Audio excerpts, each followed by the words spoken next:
everybody. How's it going? Welcome to the Genre of Your Life podcast, a show all about movies, TV, and why we love entertainment, and the ones that define us. I am one of your hosts, Doug Jones. With me, as always, is my right-hand man of 20-plus years, and one of the best co-hosts ever is Mr. Joel Kindlin. How are you today, my good sir? I'm good. I'm a lot better than I was a few days ago since there's plastic on my one window. Living in Texas for a year made me underestimate the code, and so I was like, "Damn, I gotta put plastic on." I was like, "Hold up!" So a shit ton of tape and one big ass plastic and one small plastic, and boom. But also thank God for turtles, because they're humid as shit. So fucking keeping the room warm. But I do have a heater for the later days. But yeah, I'm good. Now that plastic is on my window. It's a Christmas miracle. I know. You know how wild it is for me to be like, God damn, cold. Oh, dude, yeah. Because I love the cold, especially when I'm knocked out, bro. Knocking out. Oh, I love the cold. That's why I don't miss the cold moving here in Arizona, but there's times where I'm like, I kind of miss the actual winter for the holidays. Last week Thanksgiving, it was like 81 degrees. It was a hot Thanksgiving. I was like, yeah, this is a warm. Or like you'll see like in a few weeks it'll be like 70, which is perfect for Christmas. But it's like, it kind of feels another day than like actual the Midwest winter for the holidays. But hey, I'm not complaining. It's just like it's still different 7 years later, is all I'm going to say. But yeah, guys, fuck your summer, by the way. Yeah, dude, it's hot, man. You and Sebastian walk the block. Yeah, dude, fuck that. And then later time, I did walk your class and then walk back. Remember, I was trying to fucking get into the shades as much as I could. Yeah, dude. Yeah, you guys you came. That was horrible. That's right. You and Sebastian came out because I flew you guys out here for your birthdays, and that was that's right, because you and Sebastian were like, God damn, it's hot. And I remember Nick was like, Yo, they good? And I was like, Yeah, it's their first ever time in Arizona heat. And he was like, Yeah, they're in for a treat. I was like, they definitely are. Because like you guys came out like before November and December. It was like perfect. Yeah, it was your first time going and the actual winter, summer, and then y'all were just chilling. Yeah, you sweated a bit, but not me and Sebastian. We were like, even Sebastian was like, man, nah, let's not do that again. It's hot. It was hot. Oh my God. But yeah, guys, welcome back to the show. This is episode number 34. I know we've had a bit of a hiatus because with holidays and everyone busy. And then a few weeks ago, I remember like you were going with your housing situation at the time. I was being at work, and it was just like we were all over the place the past few weeks. It was just like we were all over. We were different places. We were just trying to figure things out. Logistics was not our best friend, unfortunately. But we are back after our few-week hiatus. Hope you guys missed us. We missed you. Those guys, you can find the show on Spotify, Apple Podcasts, Google Podcasts, Amazon Music, or your favorite podcast platform of choice. We also have a full audio show on our YouTube page, youtube.com/Midway Avenue Productions. While you're on Spotify, Apple Podcasts, Google, or YouTube, hit that follow button, hit that subscribe button, leave a review, leave a rating, guys. It helps us out so much. We hit that 1,000 followers thanks to you all last month, which was a huge accomplishment. Thank you so much. But we would love to hear your feedback on the show, whether it's comments, whether it's reviews, whether it's ratings on the podcast pages or what YouTube channel. It means the world to us, guys. It helps us out so much. As always, much thank you so much for your support. Again, it means the world to all of us at the show. Don't be scared to hurt our feelings. We would really appreciate it. We're ass. Just you guys don't have to be refined with the way you give us some criticism. That's totally fine. Be completely honest. Just say like, "Hey, I love the show. Hey, I hate the fucking show. Y'all are dumb." Like, fucking, just tell us. We're used to it. Me and Nick have gotten death threats already this year, so we're doing something right. Yeah, we're doing something right. So your thoughts, opinions your thoughts and opinions in movies matter, but also your thoughts and opinions about our show also matters to us as well. So please do not be scared to share that with us. Good or bad, we'll take it. A view is a Yeah. view, man. We'll take it. Hey, Yeah, exactly. A win's a win, my guy. A win's a win. a win's a win, man.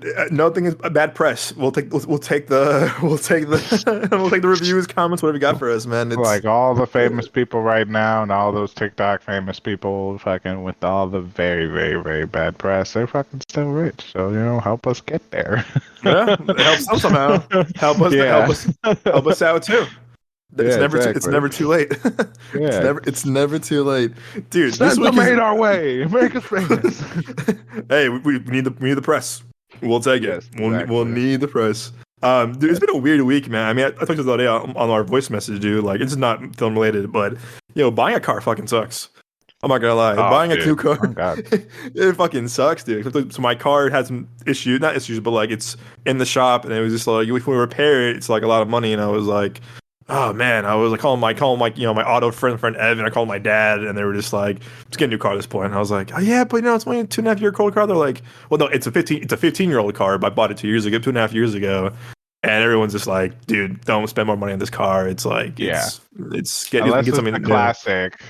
Hell just no, get a new car. hell no. Yeah. Dude, I'm gonna get classic eventually. Oh, yeah, when I you can can fix it up. When I can drop that money. I was saying, Oh like, yeah, if I when could you drop have a it, good yeah. 10 grand on a fucking classic muscle car, and then like another 10 grand on the looks, hell yeah, fuck it. Oh hell yeah, no, because game ball out. Yeah, exactly.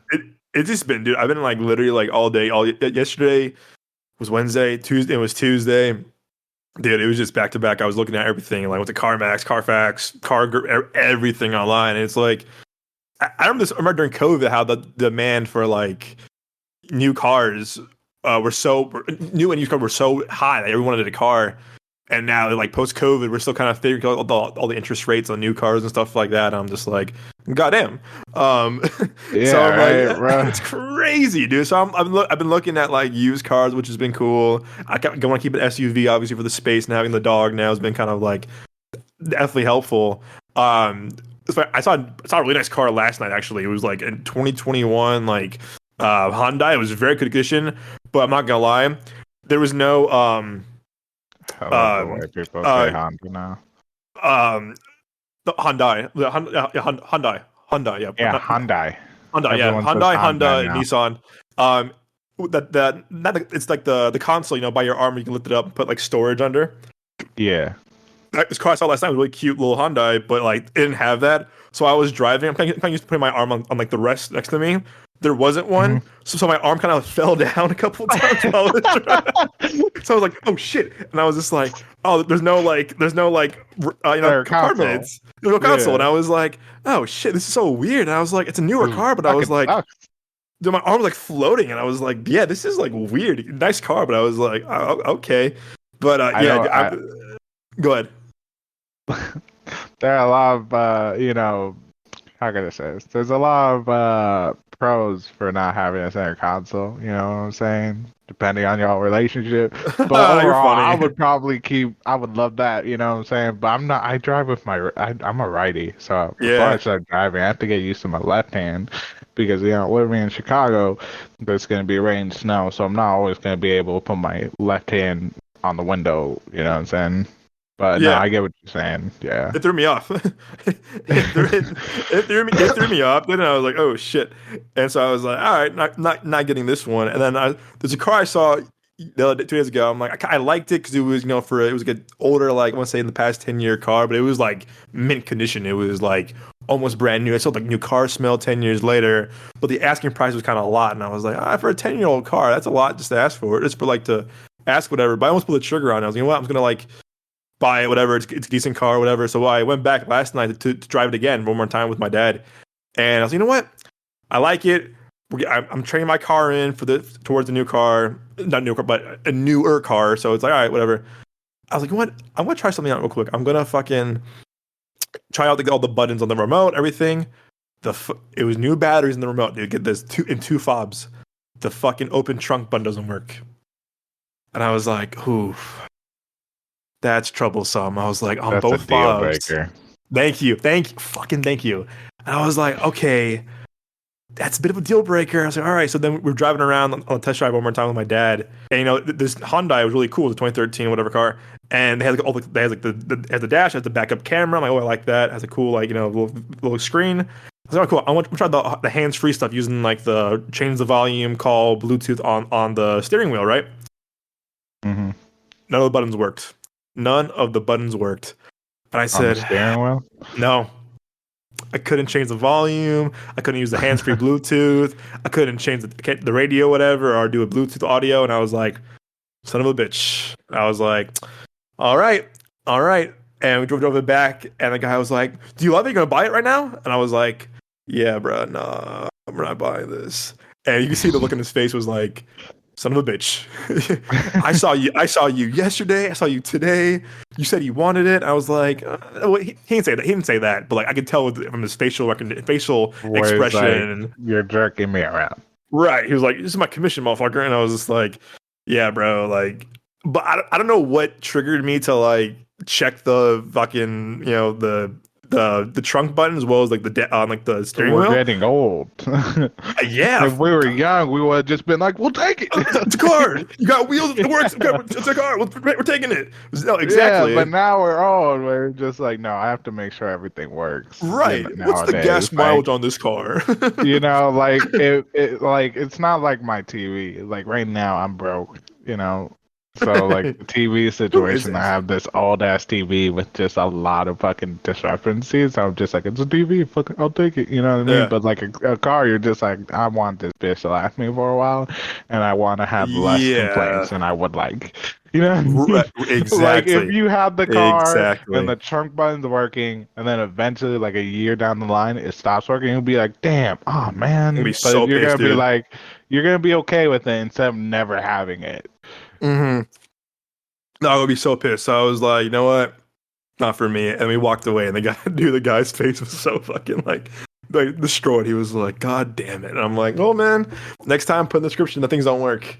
I'm not gonna lie. Your dealership. I make a buck, but I would not disown your employees, but your customers. But yeah, dude, so that's gonna be my weekend. Literally, like, no, tomorrow I'm seeing Godzilla with Marie and Evan. I'm gonna go with me this weekend. Just look at cars all weekend. Because I'm just like, you know what, man, I can't wait too long. Then I'll miss out on something. But if you listen to this, you all know, like, if you're a car owner, if you're looking for a car, you know how the fucking process is of like checking the Carfax, checking this, does it work? How's the seating? Mileage, yeah. How's the trunk space? It's been the whole thing. I'm just like, oh man. So yeah, so everyone knows that buying a car, just the process just fucking sucks.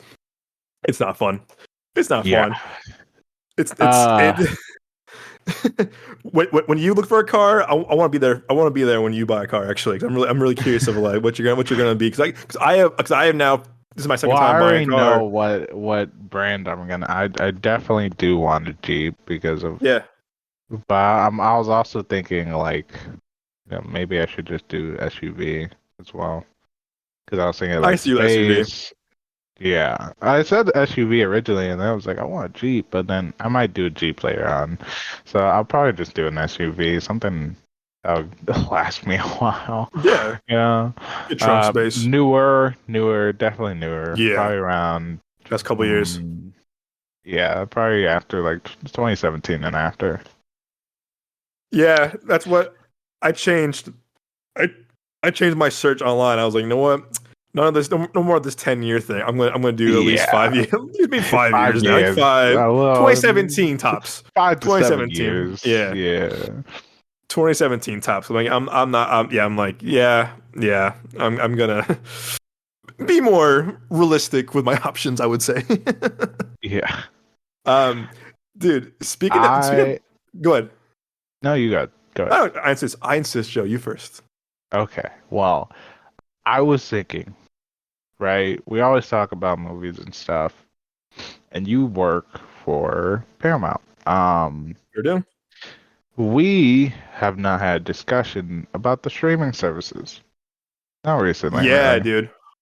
And so I thought, our streaming fans, because we do have them. Oh, yeah. Even though we're not big fans of streaming, depending.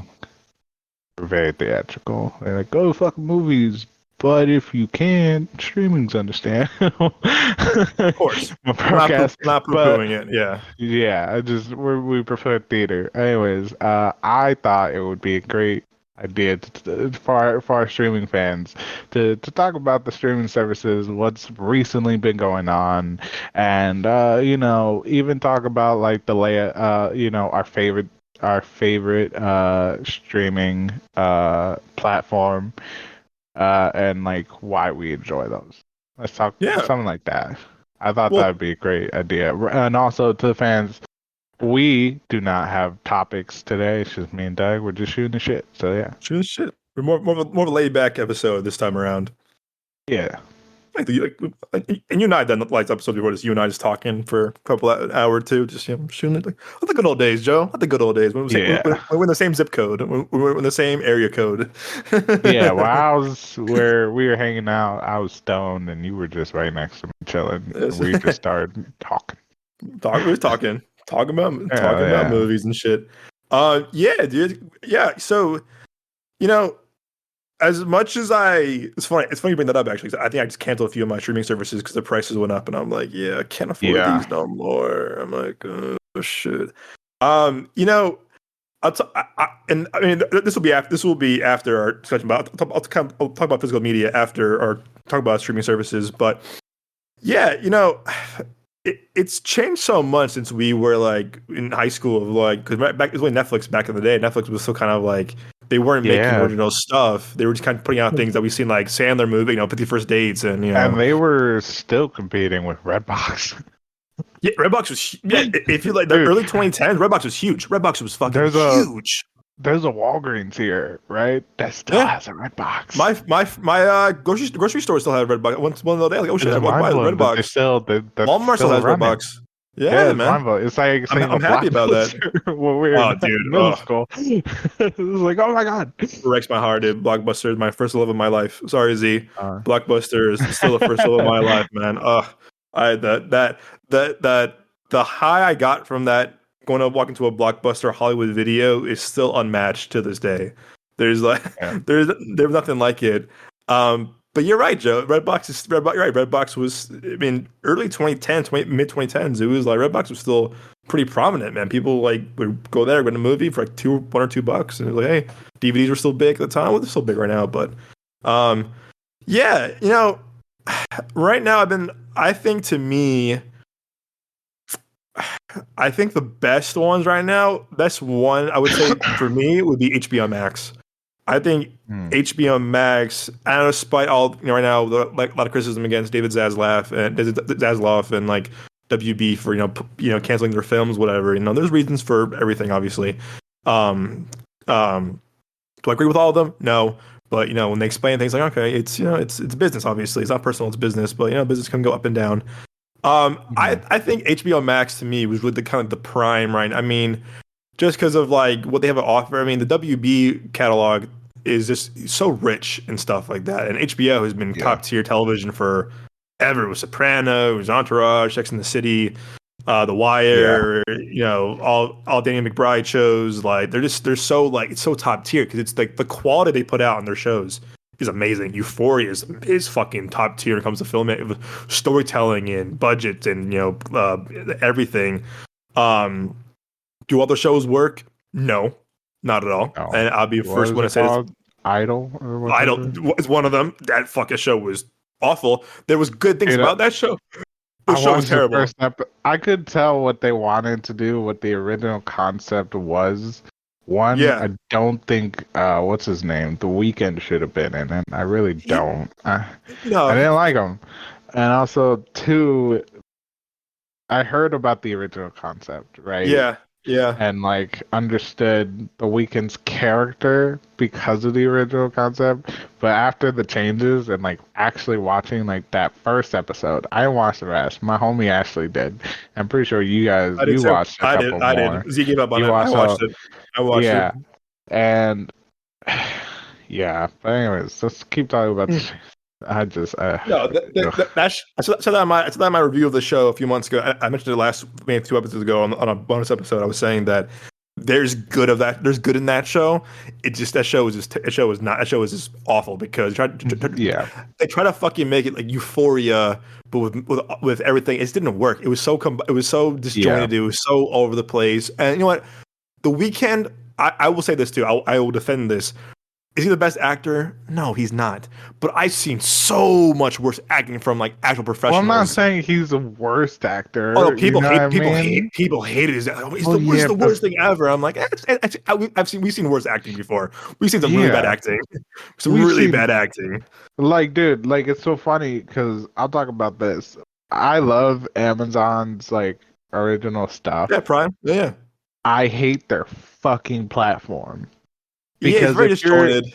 it's very disjointed. They have a lot of old movies and a lot of parodies and spoofs and low Oh, dude, budget it's shit. the You fucking know what I mean? the Hangover game, shit like that. The Hangover. There's one where it's like, there's one where you could definitely tell it's a rip off of Transformers, but it's not just Oh Transformers. my I think god, there's dude. like monsters and dinosaurs. Like I was reading the Right. description. I didn't watch it, but I was like trying to find a fucking movie to watch, right? Being Yeah. home all the time. No updated anime. Loki's fucking done, and Monarch doesn't get updated until Fridays. So I was like, "Fuck!" And I also finished the Time to fucking kill. show. Was it Lessons in This is in Chemistry, chemistry. Yeah. which is great. I finished it sadly, and I was like, "Fuck!" I literally, bro, I literally go, "Fuck!" Don't know what to That's the watch. worst. I know. When you're to a show, you're just like, God damn it. Like, dude, I was so invested in it, bro. It's so Yeah. good.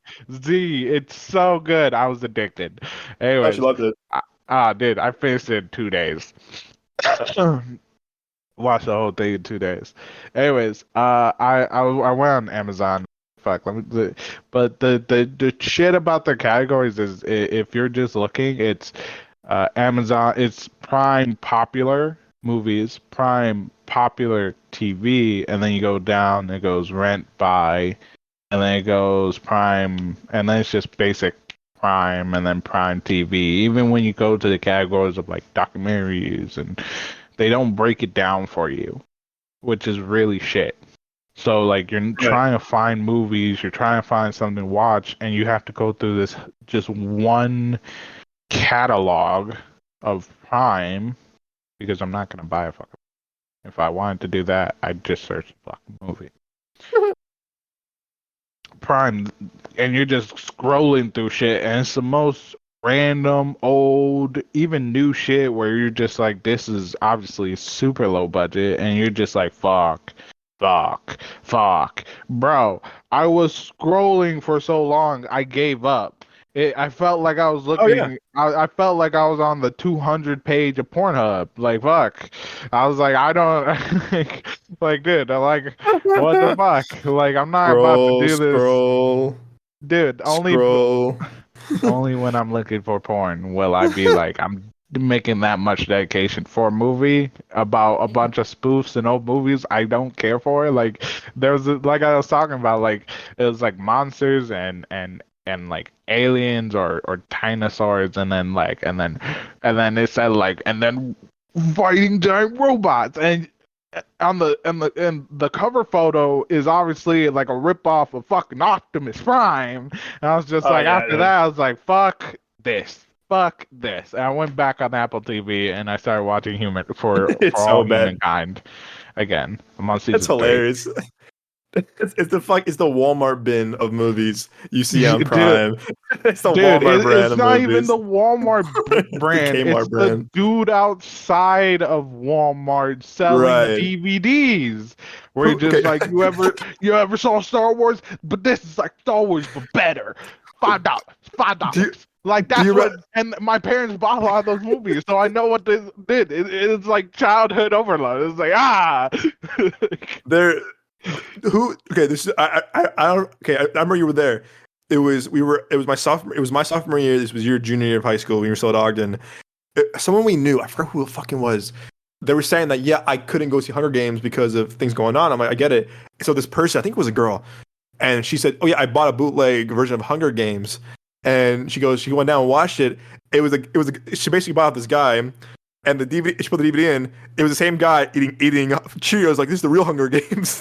I was not there. I was not there, but you did tell me about this.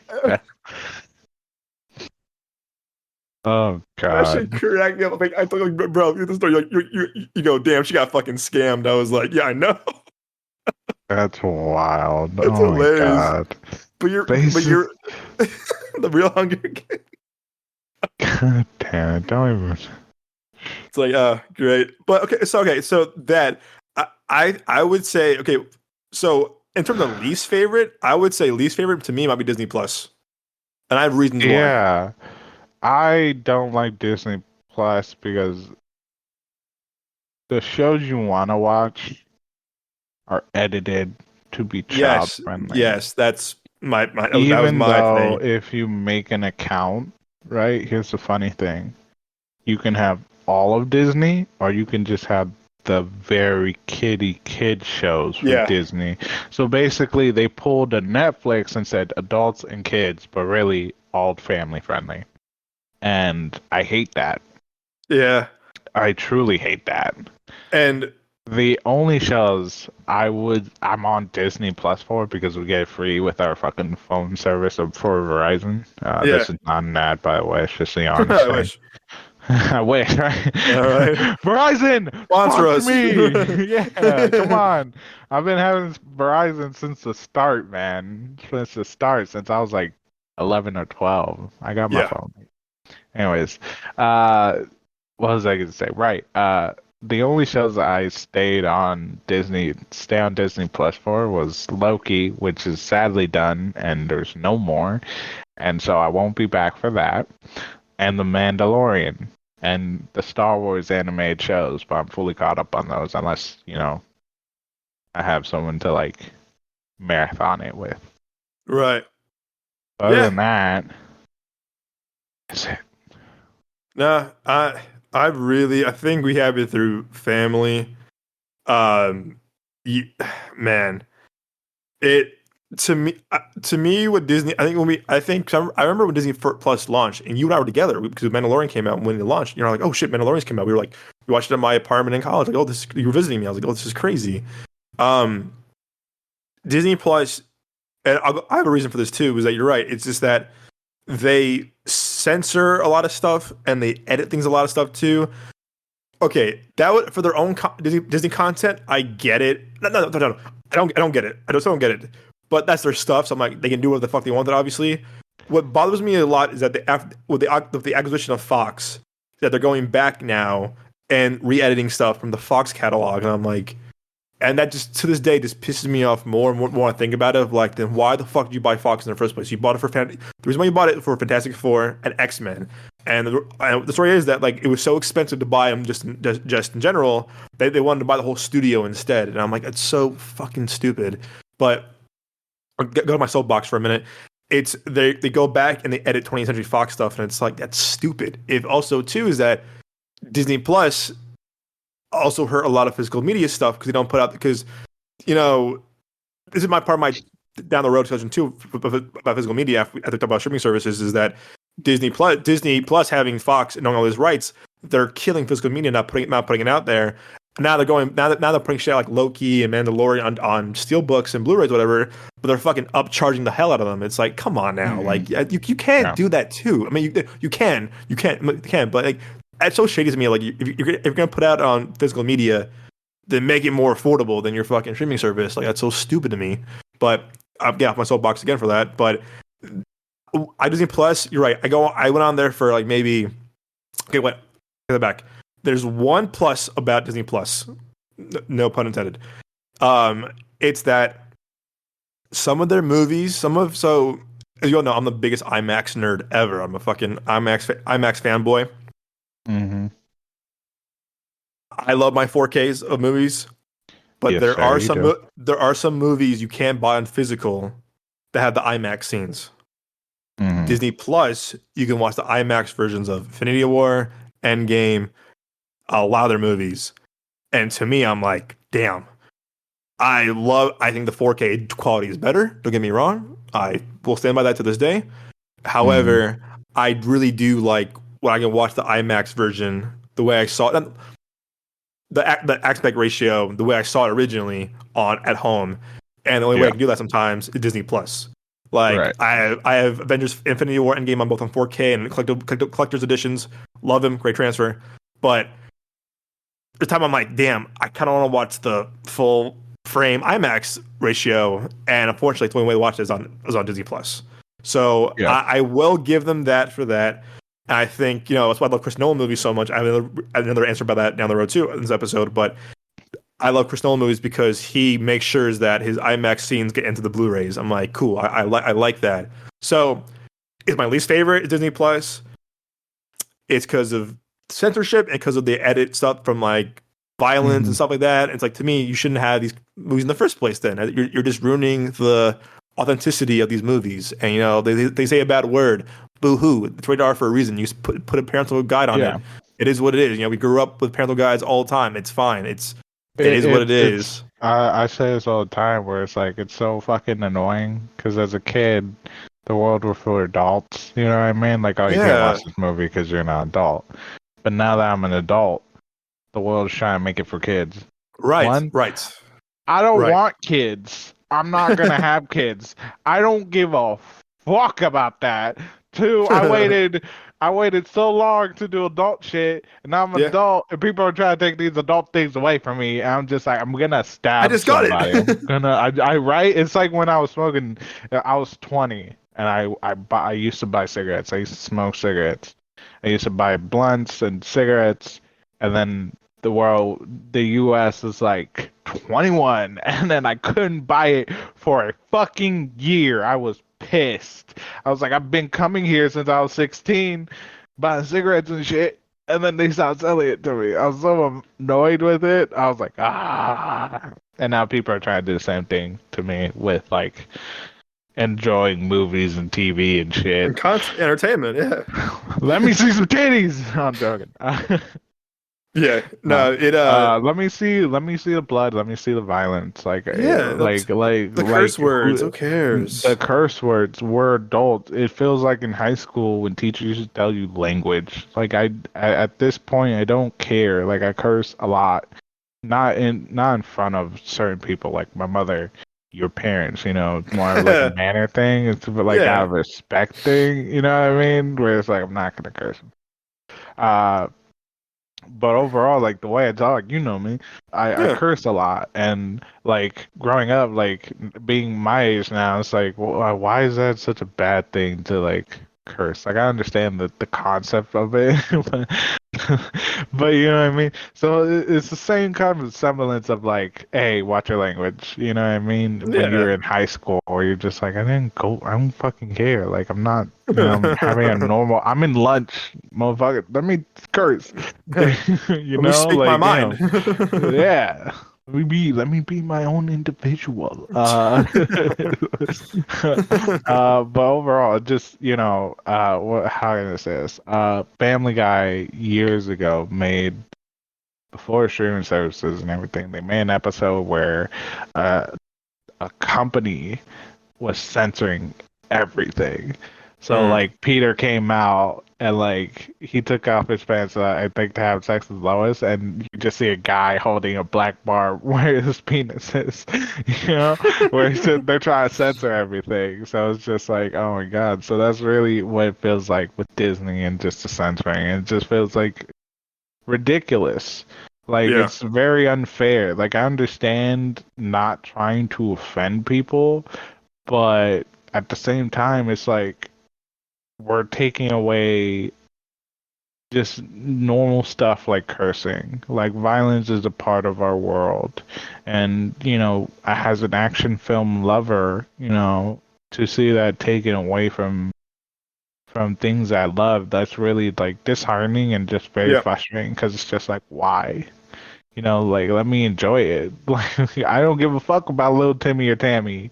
You know what I mean? That's up to parents. My parents didn't take me to movies if they didn't want me to see something. You know what I mean? Like my parents, why do I have to be, censored because other people don't want to, raise their kids to, not be a parent and be like, no, we're not gonna watch this. You know what I Yeah. mean? You're like, I don't care. Fuck your family friendly.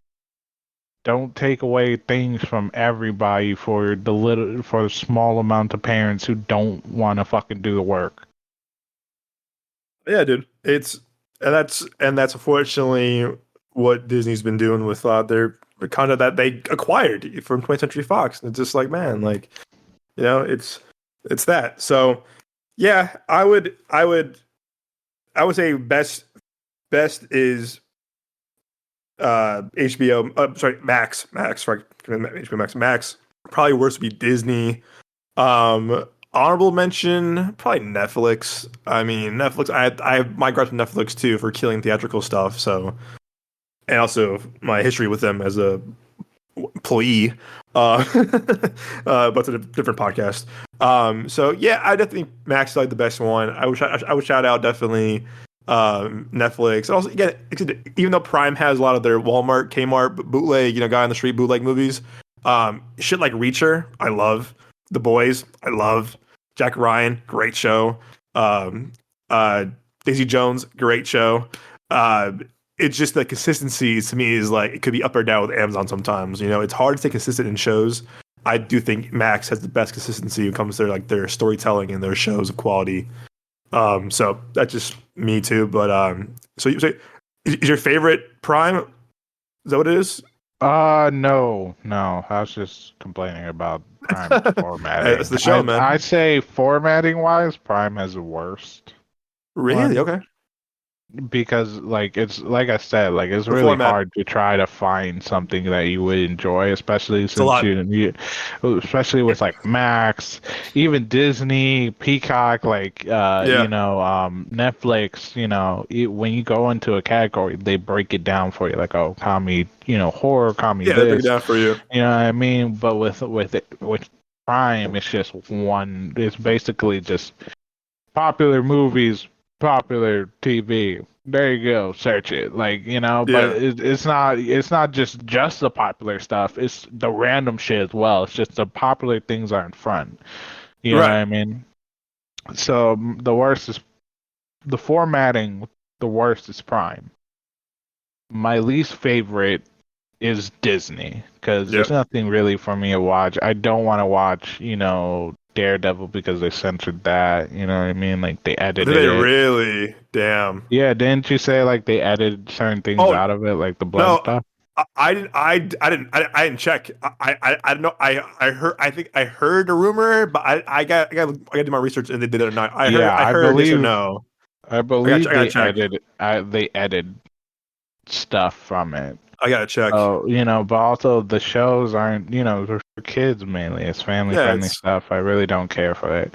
So the worst is Disney. I don't care for Disney. I only go towards Disney for specific things such as The Mandalorian. Loki's done, so no more Loki. So waiting for the next season of The Mandalorian. Star Wars will do. Hopefully it will eventually break off from Disney. yeah. One day. So your favorite though? My favorite, Yeah. it does have to be Max because they Hey, have so my many boy, good shows and stuff. my boy. My second will be for TV shows. My second's gonna be Apple TV. Interesting. No, Apple's some good Because stuff. they really do. Like I said, like Quality, good for quality too. all was it for all humankind? That's a really good show, and that's still Ted Lasso. ongoing. They have Monarch, Lasso, Lesson in Chemistry, which was really good. I can understand why that's number one. You also have the show Shrinking. I've only watched like episode Fucking one or two. love Shrinking, dude. I need to go So back into good. that. So so for number two, it's gonna be Apple, and then number three is gonna be Netflix. Obviously, for obvious reasons, they do have good categories. They actually do have really good stuff on it. Um, Even really decent animes. You know what I mean? They have their own original anime called the the Blue Eye Samurai. Mhm. Really good, really good. I think that one's really good.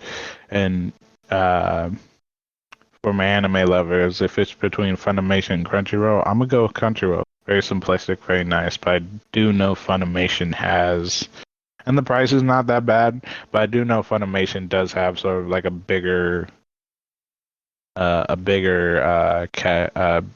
selection.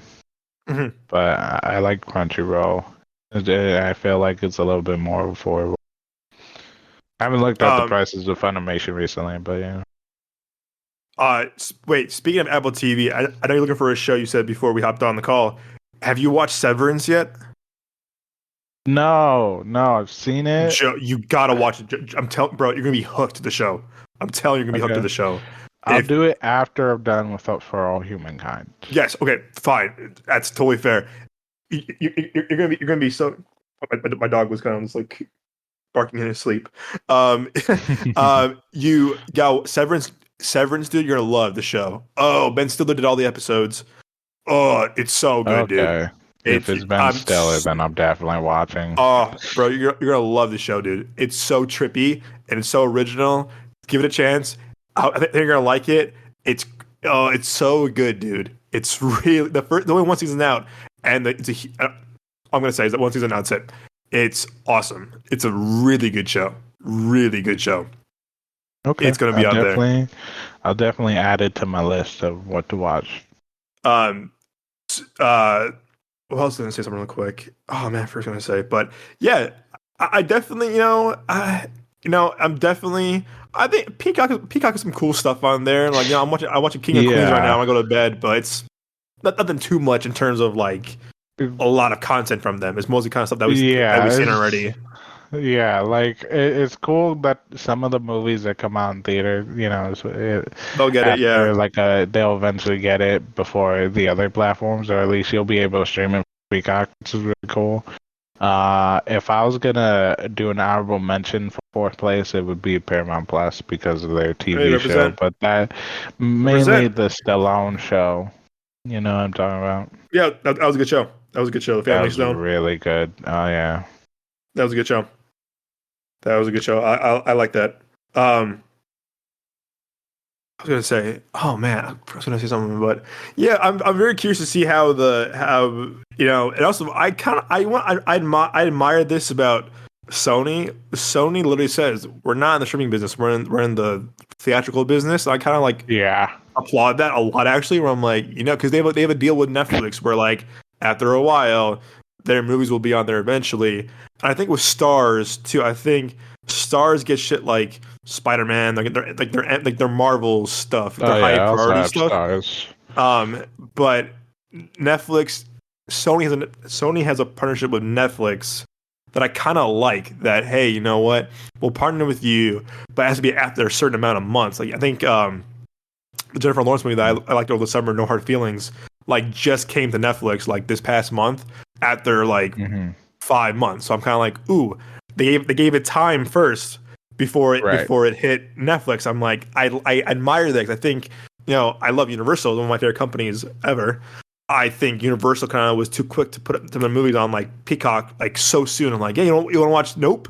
2 weeks later, already on Peacock or whatever, Yeah. already on video VOD. I remember when me and Nick saw Fast 10 at the screening, and it was like 2 weeks after the screening, it was already on Peacock or on VOD. I'm like, yo, chill, chill, chill. Like it just came out. Like Here's you're pushing it out. here's what I'll say. I'll say this, that Sony has a better chance to do this than other streaming services because Sony is in more than just movies.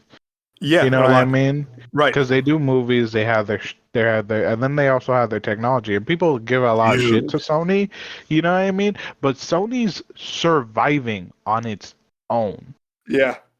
Oh, and, they're and great. it's because they have the PlayStation, which is killing it. You know what I mean? It's plus their own PlayStation exclusives, by the way, which they've been doing for so long and blowing it out the water as well, but also their technologies because they have speakers, they have headphones, they have TVs, they have all this other stuff that they're in a different business, so they can afford it. So they're Right. gonna be like, Apple. yeah, we don't need our own streaming service. We're No, I gonna don't. keep our shit movie. We're gonna keep it theatrical because this is what we can do. And thank God for that. Thank God that they No, I stayed true to respect that. it. And thank God because they have that leniency. They're able to do that. These other things are being like, oh, streaming service, we could do this as well. And then they got into it and they're like, fuck, this is what's making most of our money. Yeah. We don't have streaming services from Samsung or some shit. You know what I mean? Like, Yeah. Sony has more than one revenue, while Amazon, they don't get a lot of movies, big movies, because like HBO Max, Paramount, they started streaming. Hmm. You know what I mean? But they don't have a lot of other money revenues. So streaming's making a lot of their money as well. So Yeah. they're just like, fuck, if we slack on this, a lot of people don't want to keep our streaming services. Yeah. No. And I make a very good point because of that, like how Apple's able to, Apple's able to like maintain because not only do they partner with studios, which is very smart on them. I think Netflix should do the same thing if I were them too, partner with the theaters. Is that Apple had Amazon too? They have other means necessary. They have technology. They have Amazon Prime has Amazon Prime. Obviously, they have so much. Apple has all the technology. They have so much cloud. They have almost storage services. It's like they're able to do it. You're right. Sony has PlayStation's technology, everything like so much. Where like they're able to like partner with other streaming services and studio as well because they can afford it, which is a very good point, Joe. But yeah, I'm very curious to see, and also too, again, I think, Ridley Scott, did The Martian, Blade Runner, Alien, like, legendary director. Today, in an interview, he was saying on a podcast, Real Blend, he was saying that what really changed everything a year ago was when Top Gun Maverick came out and made a lot of money because Tom Cruise said, "I'm not doing streaming. I'm not," and that made a lot of people rethink of like, "Oh shit!" And it's simple. It's right. It's clear as day in the writing. If your movies want to do well, when your streaming services do well, you gotta put the movies out in theaters first, give it a proper run, and then put it out on your streaming service. I mean, back in the day, it was used to be a 6 month period. That has obviously changed a lot even before COVID. Now, because of COVID, it's you got to give them the time to really have a run, make its money, and then you put it on streaming services. Because you see right now, because of the strike too as well, is that the streaming services were losing money because they're making no returns. So if you want to bring again when Paramount Plus got Top Gun, Paramount Plus shut the fuck up. Oh my god, this is amazing. When Netflix got I guess when I don't like the movie, but when Glass Onion came out, Knives Out 2 came out, it did very well in its very small run that Netflix gave it. Netflix called it a flop, which is stupid as fuck if you ask me. They don't know what a flop is. But What movie? when Knives Out 2 came out, they were Oh like, yeah. "Yeah, we're giving this a theatrical run." It got like 800 theaters. That's not a real run. That's chump change. That is chump Nothing. change. Yeah. That's chump change. And like, oh, it's a flop. Well, no. If you do the math, if this movie made a lot of money for your fucking 800 theaters, you called it a flop because you didn't give it a real you pulled it after a week and didn't give it a real wide run. Shame on you. Where Apple put out Napoleon, Killers of the Flower Moon, and an actual wide release, and that obviously was making money. So you got to give it a fair chance for people to go, "Hey, oh, I love this movie. I saw it in theaters. Where can I watch it? Oh, I can watch it on Netflix. Boom, there you go. Bam, new customer. Oh, I love Top Gun Yeah. Maverick. Can I watch it again? Great. Can I watch it Paramount Plus? Boom, awesome, great." Barbie and Oppenheimer are the ones I'm kind of surprised by that they might be the two of the most recent movies that have not gotten a streaming service date yet, which is to me, I'm like, respect. They both made so much money in theaters. I get it. And Christopher Nolan is very against streaming services, which as he should. Which I agree with him on a lot of things, not everything, but on a few things. I think we're seeing too. The more popular the movies are, the more chance that I'll probably get a much later streaming date, like an Oppenheimer, like a Barbie, like an Avatar 2, where it's like they're doing so well why cut its legs off so quickly to put it out on a streaming service. I still haven't watched it yet. I'll probably watch it on TV. I'll probably rent it or whatever. They don't pay for it yet. But I remember Gran Turismo that we talked about on the show a few months ago that I still haven't seen yet. None of us have seen it yet. It was doing okay actually. It wasn't doing terrible, which is good on Neil Blomkamp. I'm going the studio. I'm going the cast. It was doing pretty well, but Sony, I think, put it on VOD a month later, and it was like, whoa! I think if you give it more of a chance, it would have done well. I think Equalizer 3 I was very surprised with. With that, I liked it a lot, actually. I didn't love it, but I liked it a lot. It did really well, and it had a really wide release. I was like, oh shit, it's still playing. Good for that. Good for that. Good for Denzel. Good for Antoine Fuqua. I think the bigger movies, and also to certain filmmakers and certain stars, they get a longer release in theaters or more of a delayed when it comes to streaming. So I'm kind of like, huh. And like I said, I was very surprised when I saw Nope on VOD 2 weeks after I saw it. I'm like, wow, look at Get Out, look at Us, how big of a box office those two movies were. You might want to have waited a bit longer than you pulled it. But again, everyone's different. Everything's not so black and white. It's more about numbers and analytics, but analytics stuff like that. But I do think though we're seeing a bit of a change of how quickly things go to the streaming, and I think that we're keep on seeing this because of the success of the movies this year. And I think now we're post both writers actor strikes. I think that we're going to see a lot more movies come back to the big screen or get a theatrical release longer, which I like. Because again, gotta make its money first before you pull it and put it in your streaming service, because you gotta let it have its audience to build an audience and build more audiences to come back to watch it again at their own homes. Which is, I think that's very important. I think that's very smart. I think that would be better, honestly. Yeah. They need each other. They need each other. Streaming needs theaters. Theaters need streaming. They need each other. It's about finding the perfect balance for each other.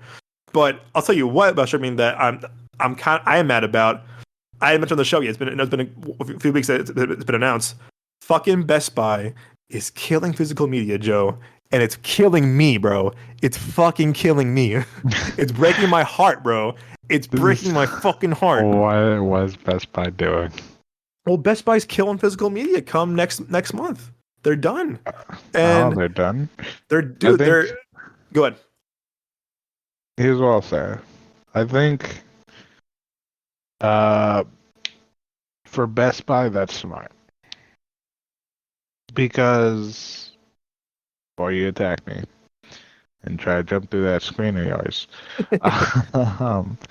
hear me out. I'm talking about the fans as well. I think Best Buy should probably focus on technology only. Because as time gone on, who goes to Best Buy for anything? Did you see the videos of Black Friday? No one went. You hear less and less people talk about, oh, I'm going to go to Best Buy for anything. So I think as a business perspective, they're like, let's probably just focus on technology, and we'll probably be getting rid of music and movies and video games, and just probably focus on selling TVs, speakers, computers, stuff like that. That's how I would see it. I think that's what they're probably focusing on, because no one really goes to Best Buy. I haven't heard anyone been like, oh yeah, I went to Best Buy last week. Well, I say that. Yeah, because but when was the last time I heard you say that? It's been a bit. Last week. You didn't tell me that. Oh, really? Oh, well, I went. I think I went 6 times this month. Yeah, but like when we were in high school and like middle school, people went to Best Buy constantly. We did. Yeah, but not anymore. People have been going to Best Buy less and less. So they probably want to, spend less money on buying movies and DVDs that will eventually just end up in dumpsters for dumpster divers to get for free, or for them to put it on sale and people be like, all right, cool, $5 when they're spending a lot of money on it, and being like, let's just focus on our technology. Let's focus on selling that. So I think that for a business perspective, I think that would be better for them to focus only on technology, because like I said, I have heard less and less about Best Buy and people thinking about going to Best Buy. Like, I think as a business perspective, things gotta change. I think that they gotta stop selling movies. I think that's really smart for them to continue as a business and to continue as money, because they'll spend less on the things that will eventually end up on sale or in the dumpster. They can focus on the things that do make them money and keep them in business.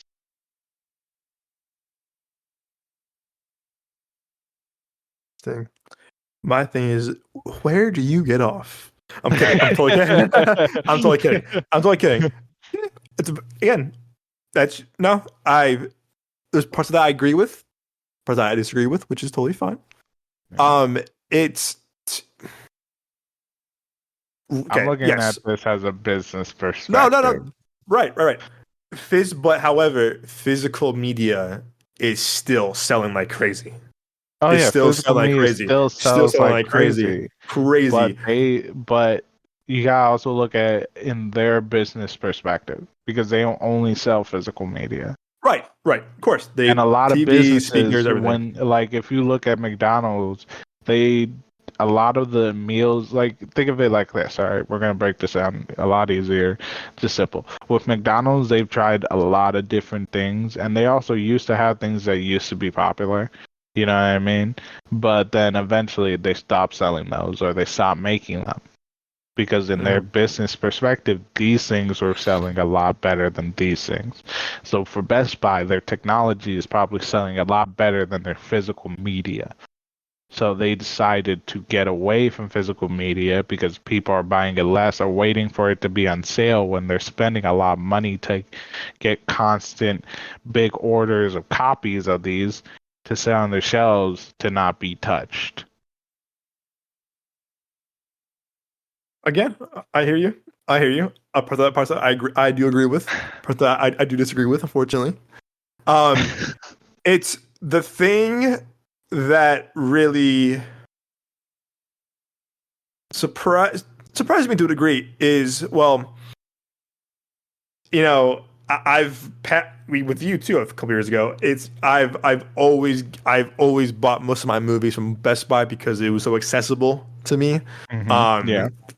High school, college, post college, obviously I still buy, like, because most of the steel books are sold by Best Buy, and I got into collecting more because of Best Buy back in college. I spent a lot of money that I didn't have on movies, Yeah. especially steel books.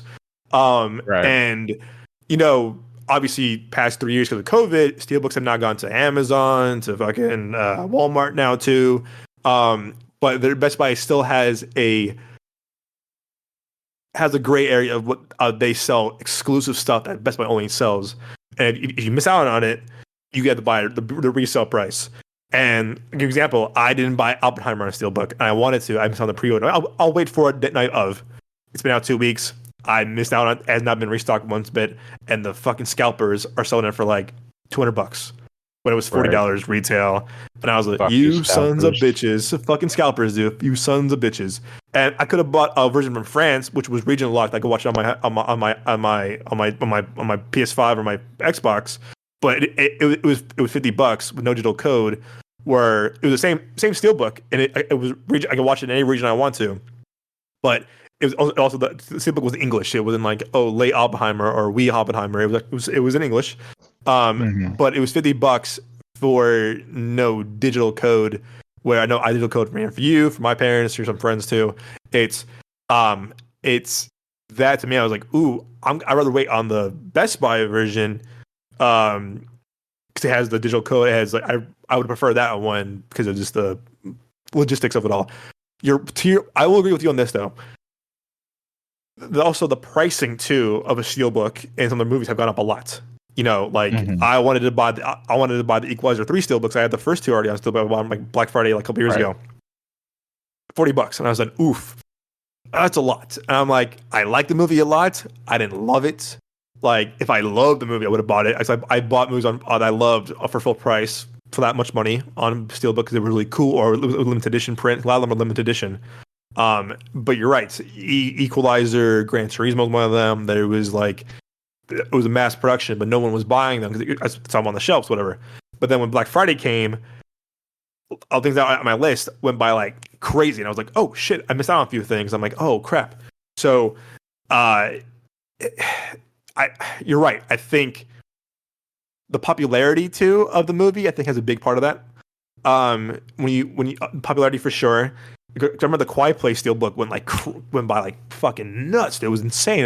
I had both of them. I was like, "Oh shit, this is crazy." I had to buy mine like when they were selling out. I was like, "Oh, I had to hop on it." And I bought a lot of Steelbooks on resale. You know, my Blade Runner 24 hunt story. I looked for months for that one.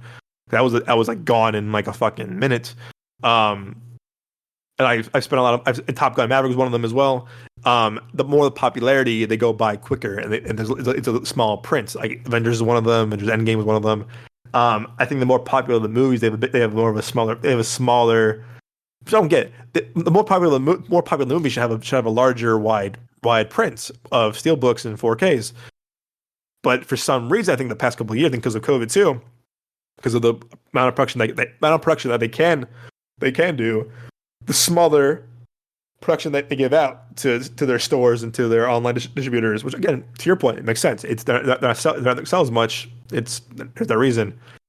It's hurtful to me because you know the guy Jeff from Phil's at Home, which I recommend his channel to anyone and his podcast. It's great. He's more of a home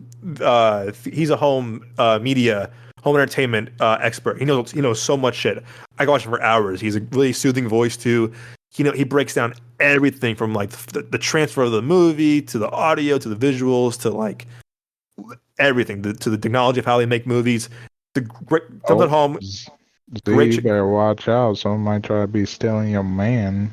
Yo, dude, that's flirting to you, Doug. Huh? I love this guy, dude. I recommend this guy. I have him on LinkedIn, dude. This guy, I like this guy. He's a self-made guy himself.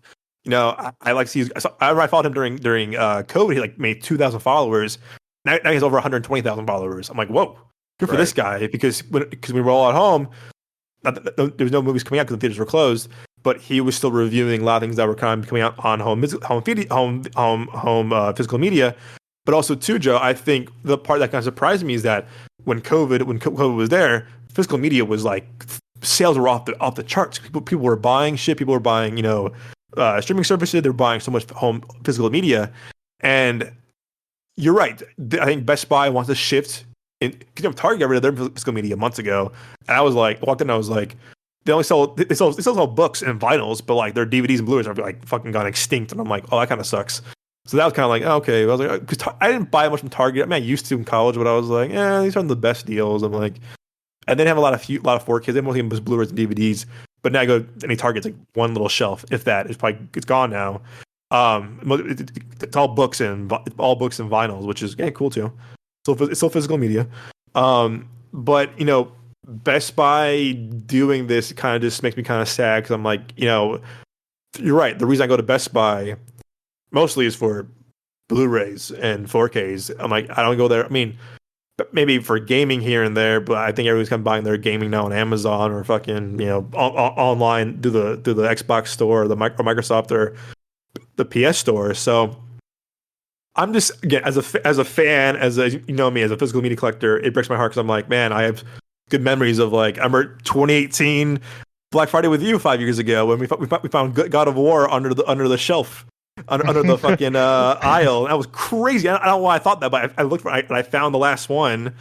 Like there were people going crazy on that one. And I remember you and I looked everywhere we wanted to buy Tag. It was like $4 on Blu-ray. We bought Tag, got Blade Runner, all that kind of stuff. And that was a great. You bought me the oh my god, you bought me the really cool Rocky Steelbook set that I loved. It's one of my favorite ones in my collection, thanks to you. It's just like, man, I love like the hunts. I love like finding that kind of stuff now, and now it's just gonna be all like online. You gotta buy the reseller or scalpers. I'm just sad because I'm like, damn, like I mean, most of my collection is definitely from. I'm looking at it right now. It's mostly from Best Buy and stuff like that. So I'm just sad that like the end of the era is coming to an end. But you know, I just to me when like when I see these steelbooks, I see these movies sell the fuck out, or like when Best Buy had their Black Friday sales, everything got quickly sold out. I was like, because you know me, because I waited maybe a few weeks till I got some money in my account to like buy a few things. And Zayda and I went to one on the way when after her birthday weekend, on the way back from I picked her up from her friend's place. And I walked in, and I was like, "Damn, this is picked over." 'Cause usually, I'm like the first one there. I'm buying all this. You remember last year? I remember I dragged Grant. He was visiting with me in AZ to go to Best Buy to buy a bunch that I wanted to get because it was great deals. But this year, to your point, there wasn't a lot of things that I didn't already have.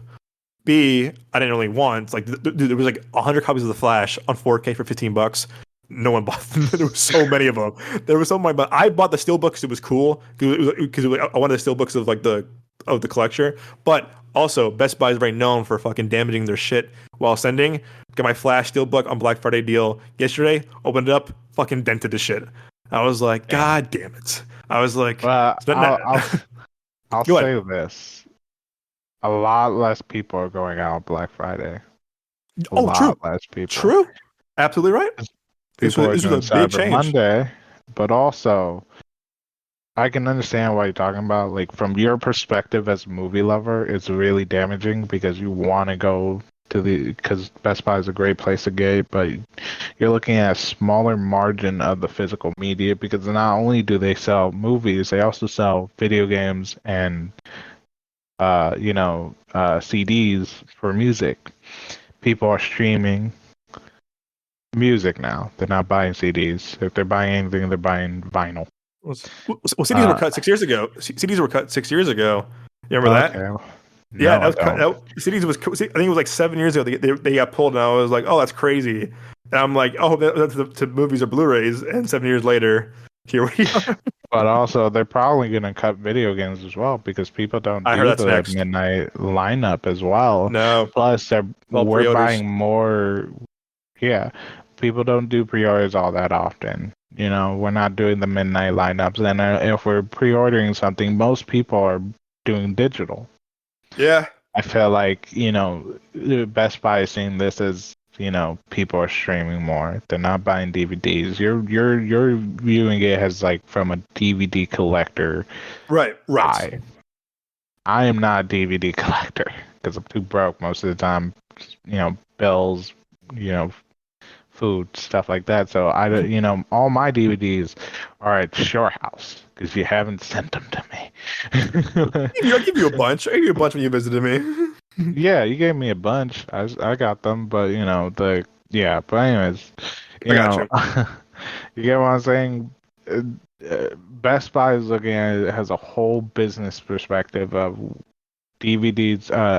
Movies are being bought less physical media wise, where from them where they're losing money, and video games people are buying less from it. And I can say that as a person who has started doing digital video games, where most of my shit is saved on the Period. cloud and on the hard drive. I know. But it's much easier than going out and be like, fuck, let me wait in line, blah, blah, blah. You know what I mean? And like GameStop is even, working on getting away from probably, eventually they'll probably be a fucking gaming lounge. You know what I Mm. mean?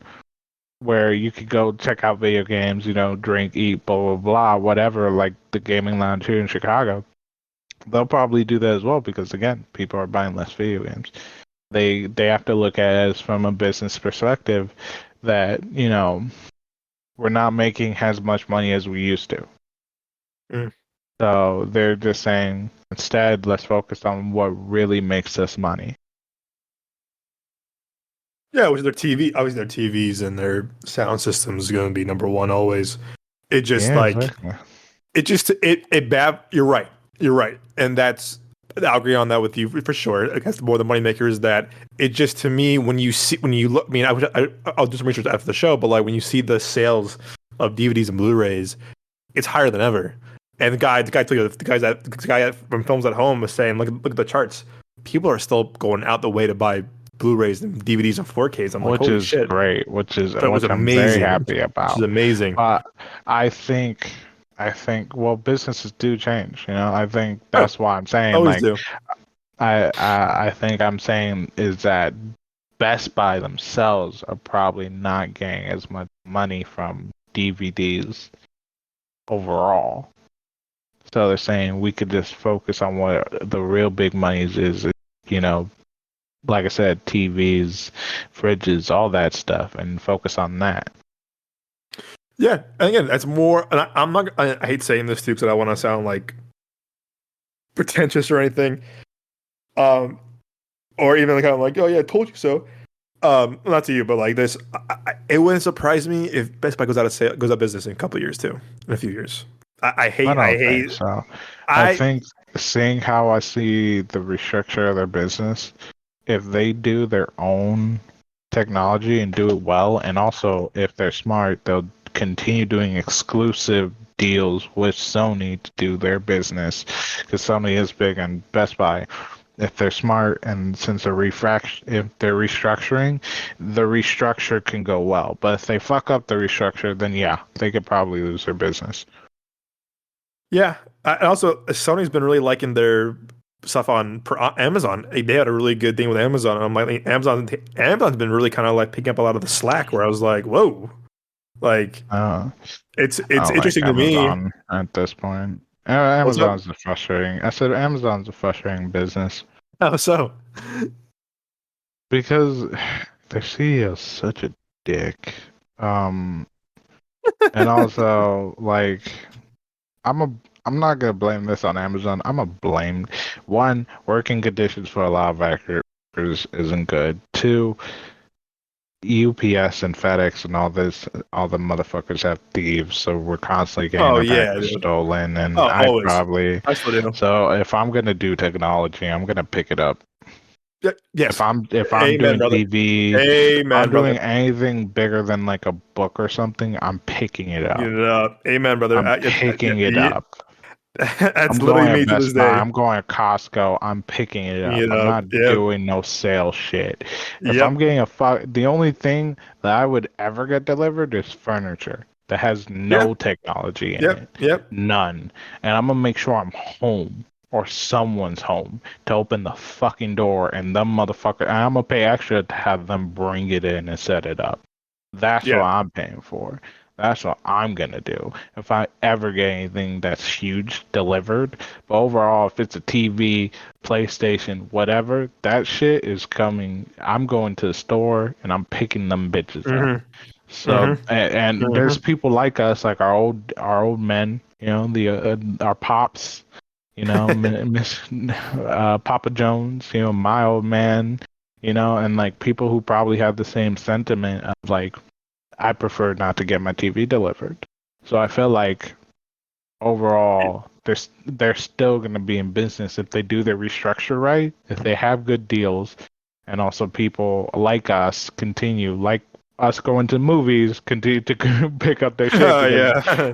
the neighborhood's got thieves no matter what. Even if you in a Oh, gated neighborhood, your yeah, neighbor's a dude. thief. You I know got what my I'm shit saying? stolen all the time, bro, in a good neighborhood out here in AZ, dude, all the time. Yeah, All the exactly. So time. that's what I'm All the saying. I time. can see Best Buy continuing working, especially with this restructure.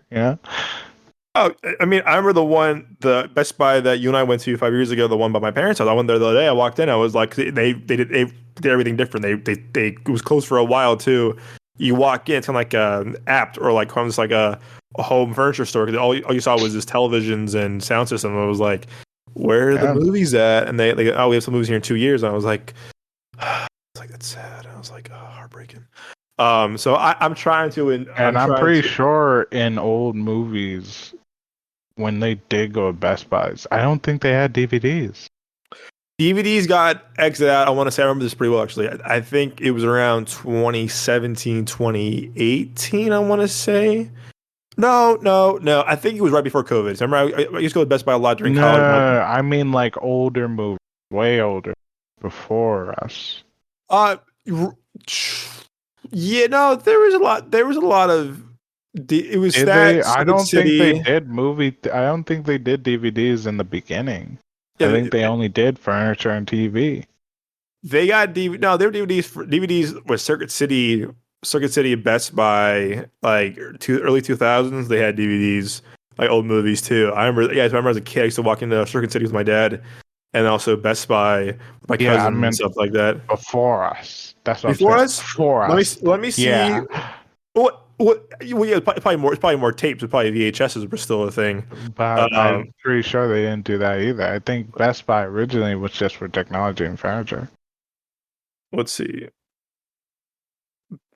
Oh, it looks like Best Buy. Looks like oh no, that was not Best Buy DVDs. I'm trying to think. Have I seen DVD at Best Buy recently? I think they have. Let me see Yeah. when.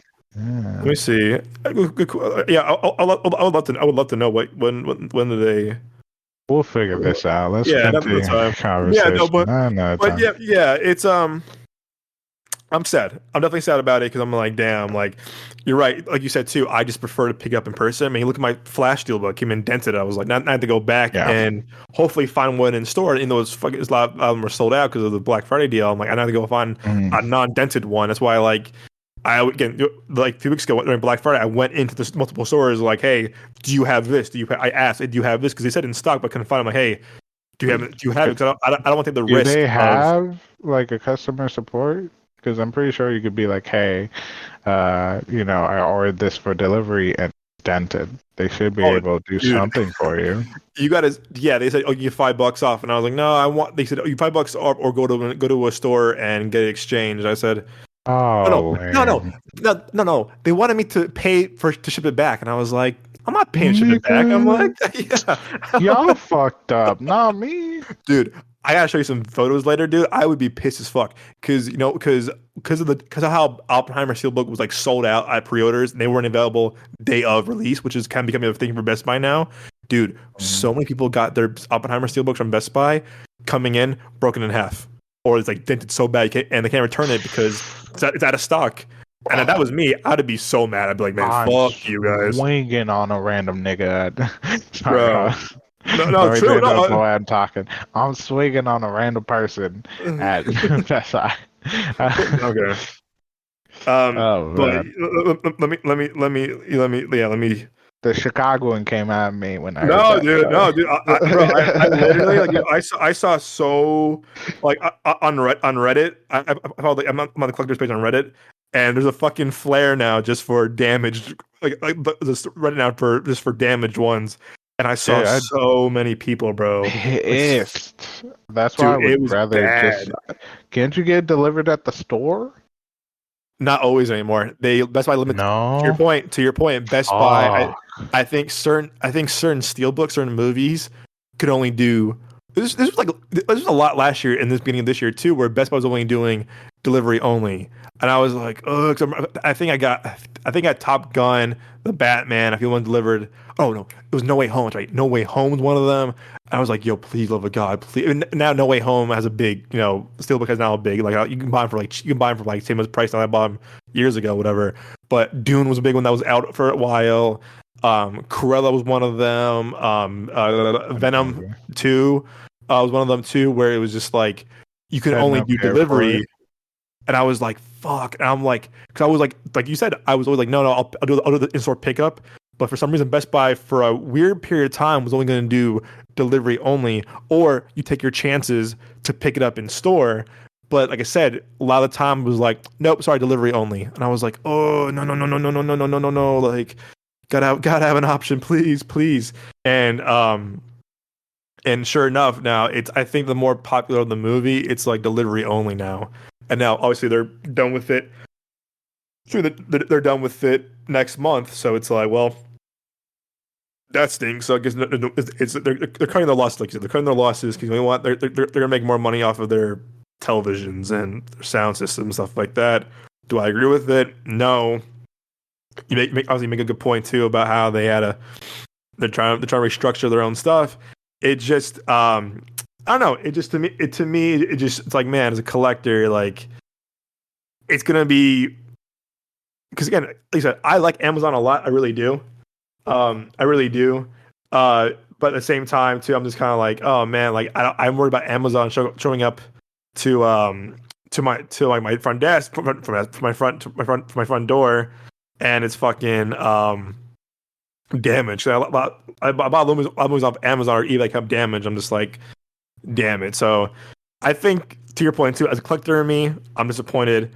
Also too that as a shipping the whole logistics thing too, I'm bummed about that as well because you know how bad shipping is through FedEx and UPS, USPS, Amazon because you can damage a lot of things in transit. Like you said, it's more fun to pick them up. It's more safer to pick them up than to ship them. I wasn't thinking about damage. I was thinking about motherfuckers are gonna try to steal my shit. Oh, that's it. Well, I'll that's it. I'll trust my fucking neighbors. Motherfuckers be trying to steal shit from us all the time. My mom be, but also the delivery people be lazy as fuck nowadays. They literally did what I did when I was doing door to door. They would drive by and just mark it as delivered or we missed you. You know what I mean? Yeah. Oh, I hated it. Oh, I hated that. Dude. And my mom would be like, "We're home. No one knocked. Not a single thing. Nothing. Yeah. We were home." You know what I mean? And she would call, be pissed. You know what I mean? Like my mom was like your mom when things be like, "Gonna get the fucking answers and get this shit right now." I'm getting these answers. What I mean? I'm getting these answers. I'm gonna wait tomorrow, and she's waited, and then no one came. Guess what? She called. We went to the fucking delivery place and got our shit. You know what I mean? Fucking ridiculous. But my mother's so nice about it. She's like, "I'm mad about the situation. I'm not mad at you." Right to the lady and the man on the phone. She's really nice, but she's pissed. It's fucking hilarious. her nice disappointment. Exactly.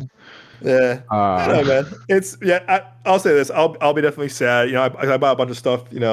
This past month at Best Buy. I'm hoping they're to drop the prices on that Equalizer steel because I want the coming of a new era. That's what I know, dude. I know. It's never done. It's we're sad, old, dude. man. We're getting old. I know, man. We're gonna turn forever, man. I know, man. It's. I know. I'm gonna go in. Hopefully, maybe tomorrow. Or no, I probably have to buy my new car. Hopefully, maybe one or two last times to buy one last movie in person. Be like, you know what? I'm content. I'll tell my kids one day, like, yeah. Back in the day, you used to go in the store and buy a movie, and it was the best day. Now we have fucking drones that ship them to us, and it's like, hey man, you can always go to Walmart and go into those fucking $5. Bro, I do. I still do. Guess what? I can't find shit. It's all DVDs. I'm like, where the Blu-rays at?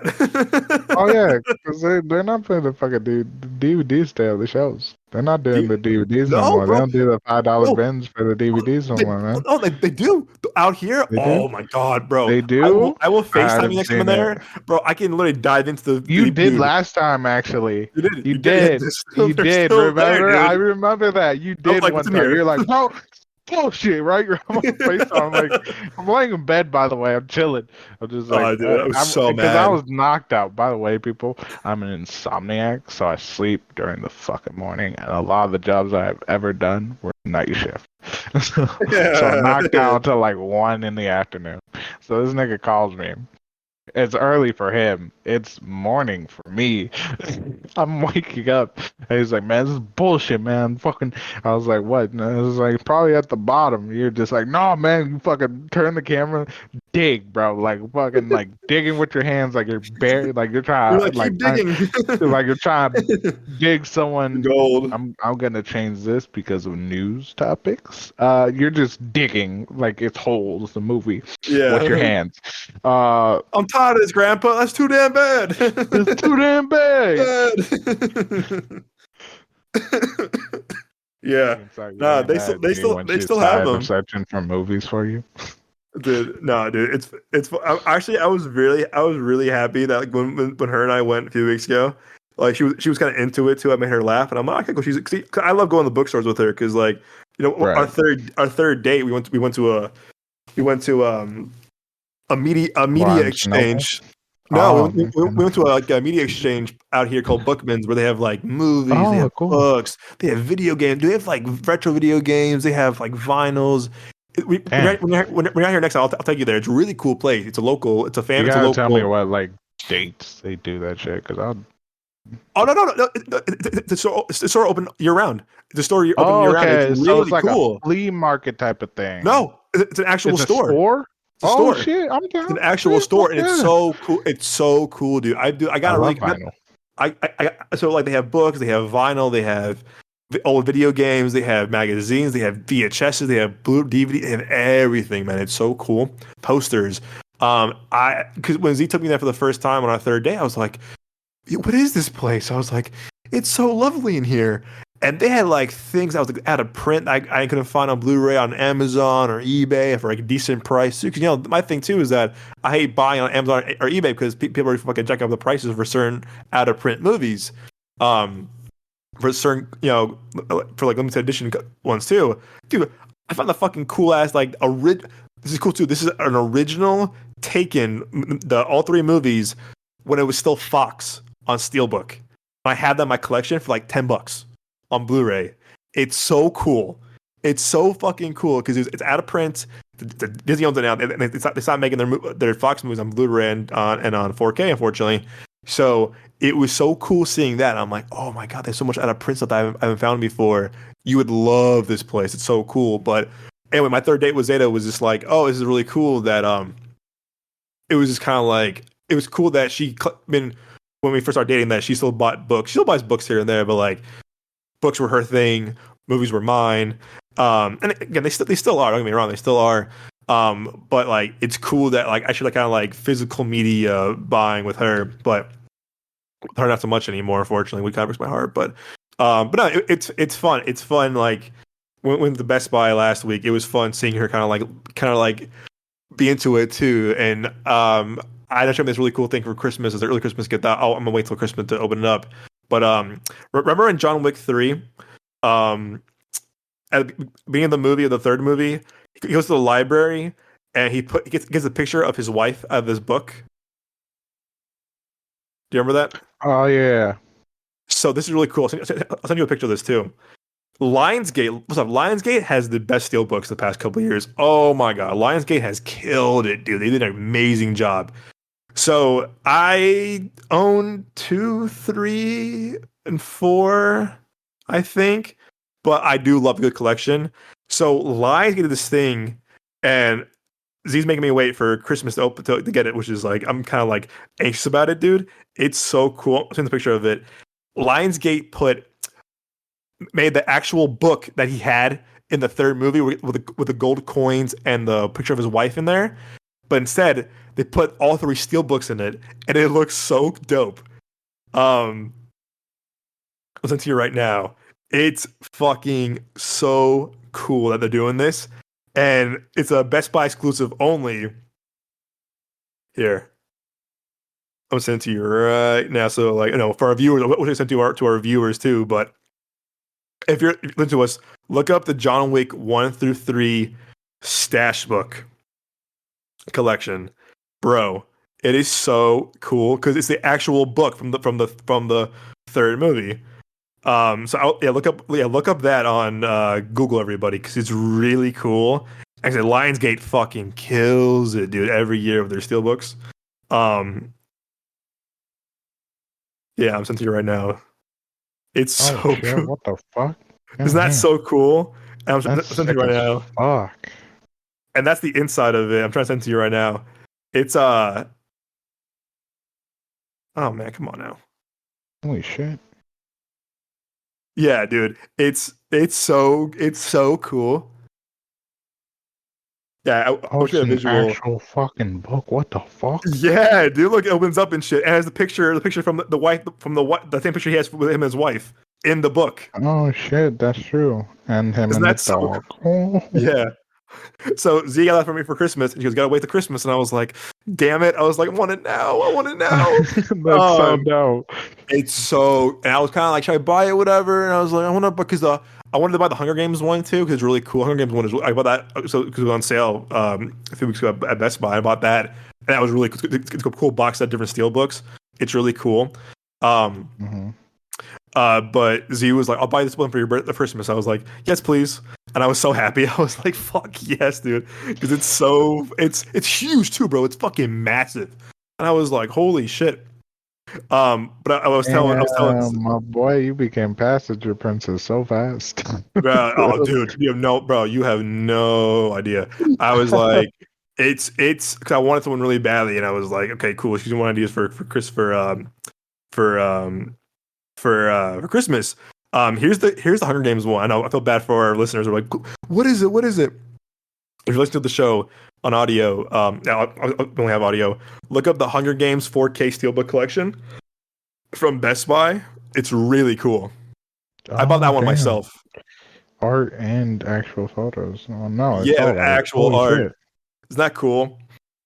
I bought that one for myself, and I'm like, because I think I had like a really bad It Blu-ray looks like the transfer. United States without Florida. Yeah, right. Literally, Texas is still there. Texas is. California's still there It looks like the world. It looks like the U.S. got fucked up from the from the outside. war. So like From the California's war. gone. Thank God. Illinois is still there, still running. Texas still there. Florida gone. Then motherfucker gone. No more uh, Florida, man. It's cool. Yeah, so like if you get the steel books, it's like you put on the really cool art of Katniss in all four movies, and on the Mm-hmm. back, it's like the map of Panem, and it's really cool. Plus the capital, which is really cool. So yeah, that Right. was cool. So yeah, I get Lionsgate has been killing it with their stuff really soon. So I'm like, yo, like Yeah. that's fucking sick. It Um, looks good.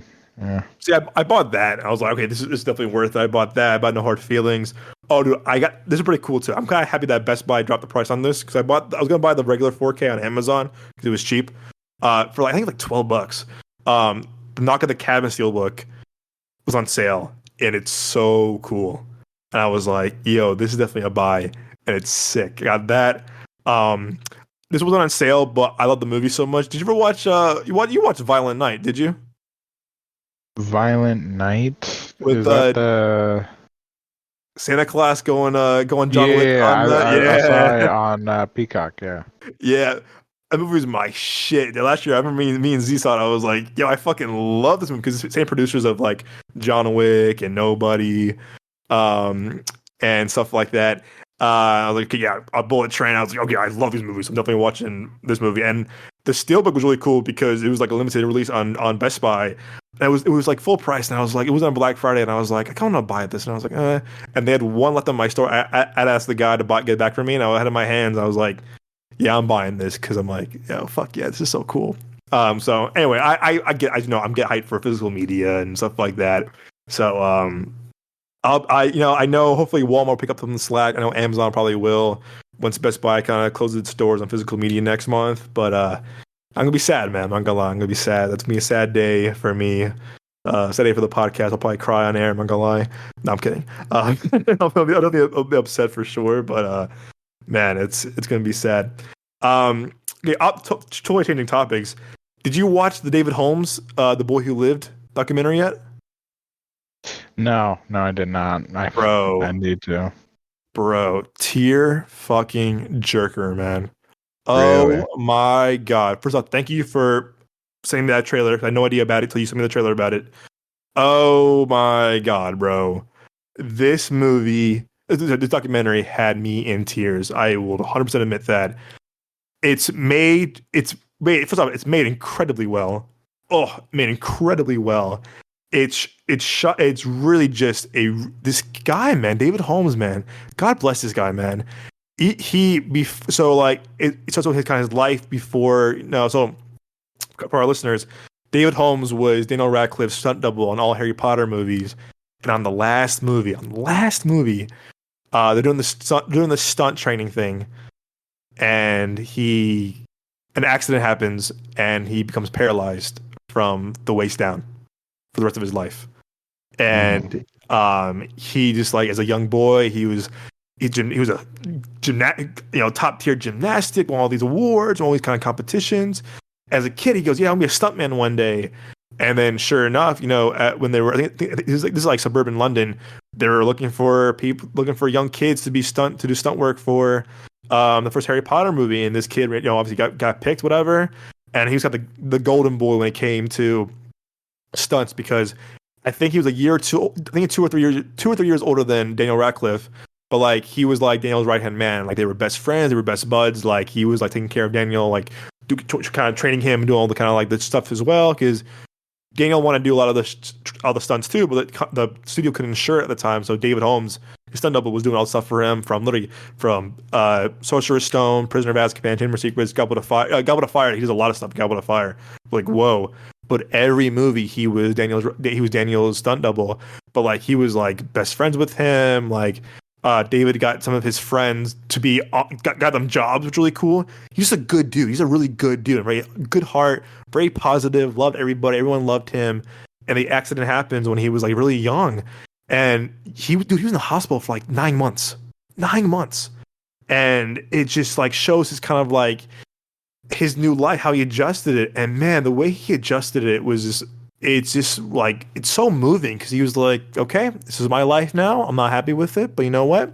Life goes on. And the way he accepts it, the way he embraces it, man, had me in tears, because he was like, he was still finding the good through all this stuff. Months of surgery, months of staying in the hospital. He had like an infection in his spine. All this stuff. And even today too, like, you know, he's talking about, you know, his like challenge he faces now as he's much older and stuff like that, and how his you know disability kind of progresses too. Unfortunately, it's a beautiful documentary, bro. You're gonna love this thing. But man, I had me in tears, man, because it's a beautiful story. A lot of the testimonies from the head stunt coordinator, from a lot of his best friends, from Daniel Radcliffe.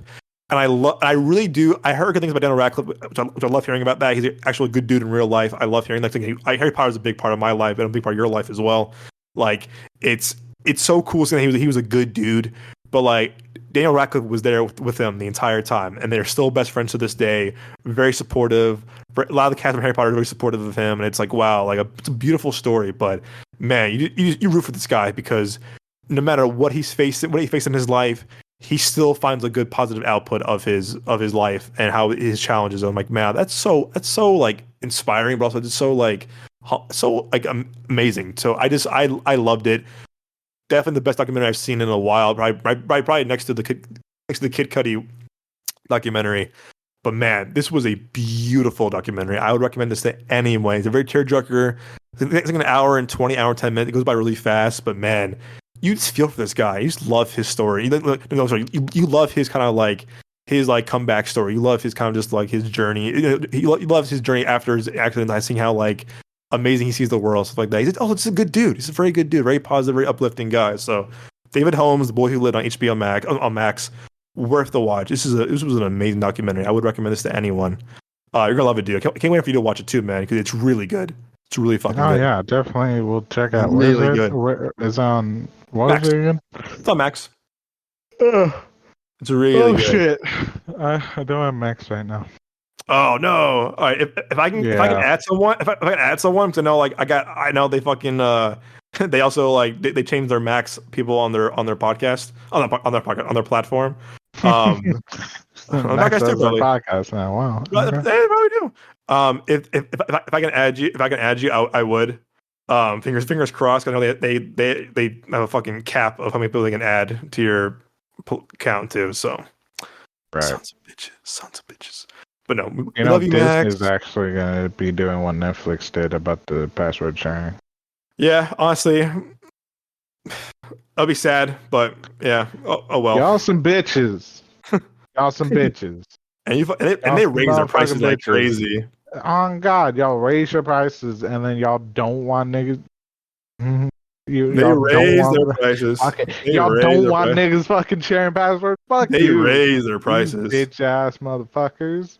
Damn. They raise their prices like crazy. Like, I probably, motherfucker, I share with people. I share my Disney people, and then people share like, you know, I'm willing to share my Prime with people. People have shared their Paramount and, you know, the other shit with me.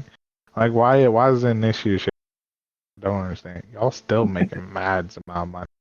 Like, I'm not about to have everything. I'm not about to pay for every single stream.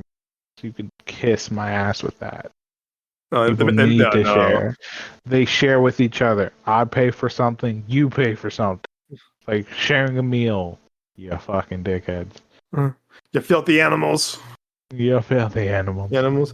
Hey, speaking of shows, have you watched the Squid Game Challenge show yet? The reality show?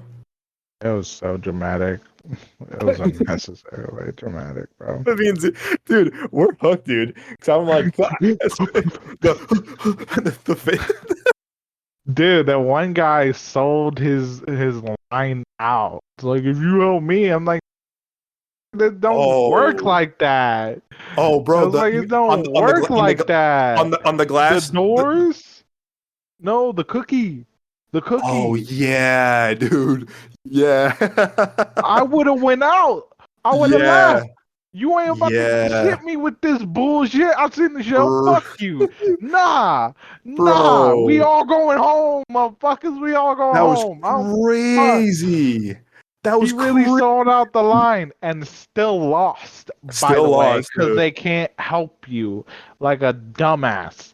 Like a dumbass. You can't get help. Even in the show, they said you have to do your own cookie. Bro. You can't help each other. No one has a lighter.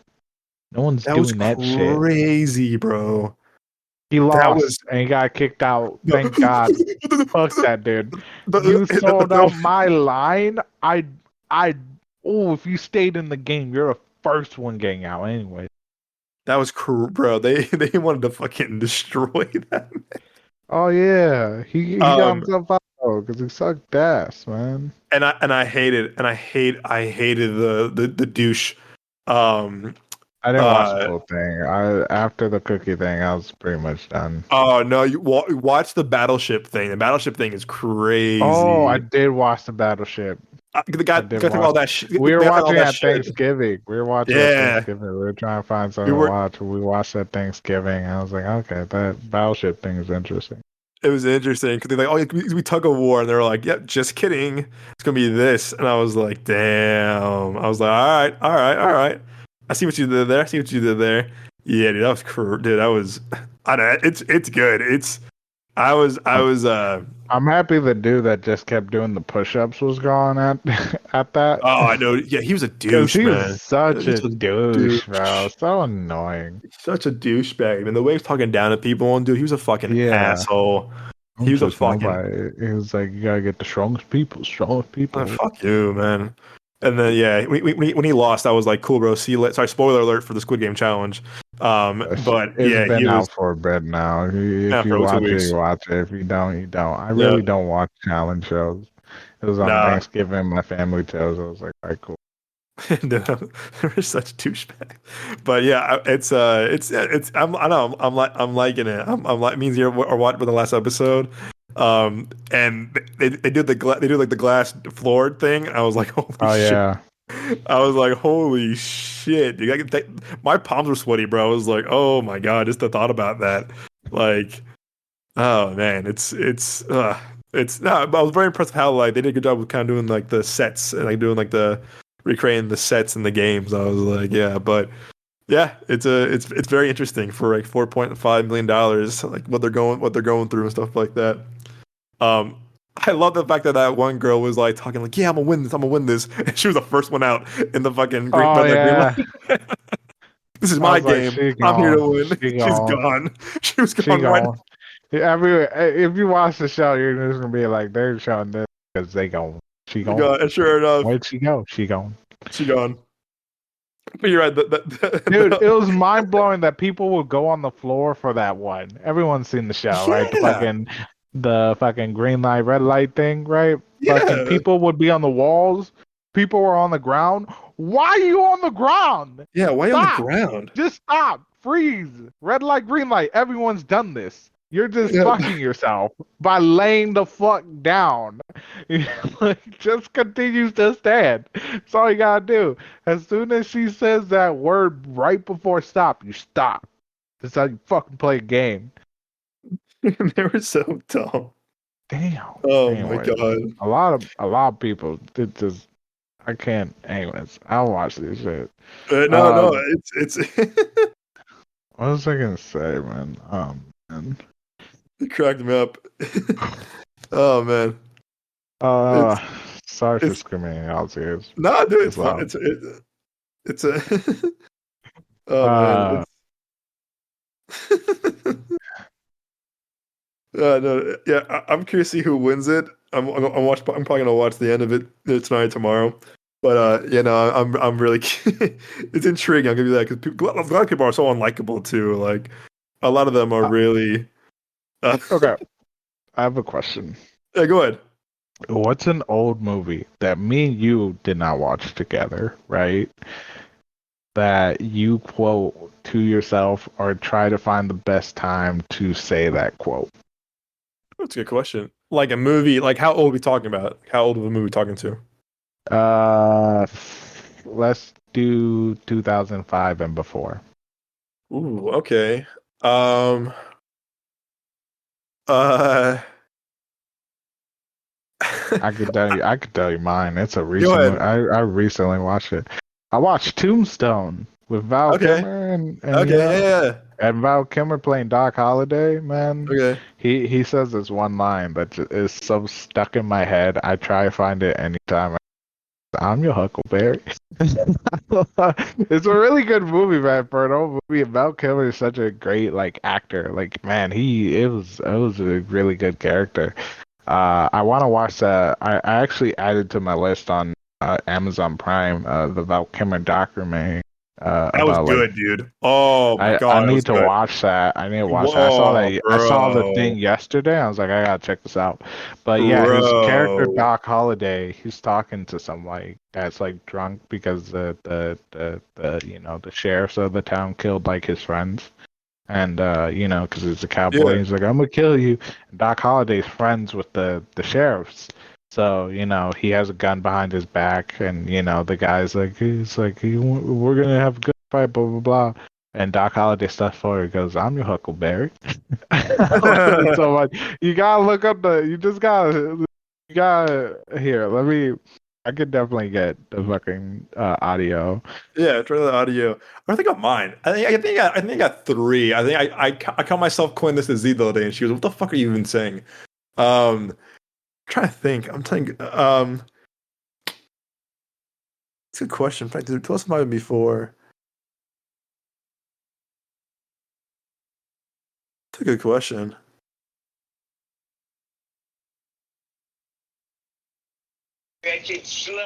Oh, here you go. You found it. You found it. Okay. Yeah, let's go. Right there, the way Yeah, he I says heard it, it. dude, it's Yeah. so Okay. good. I'm trying to think of. I'm your Huckleberry. I love Oh it so man. much.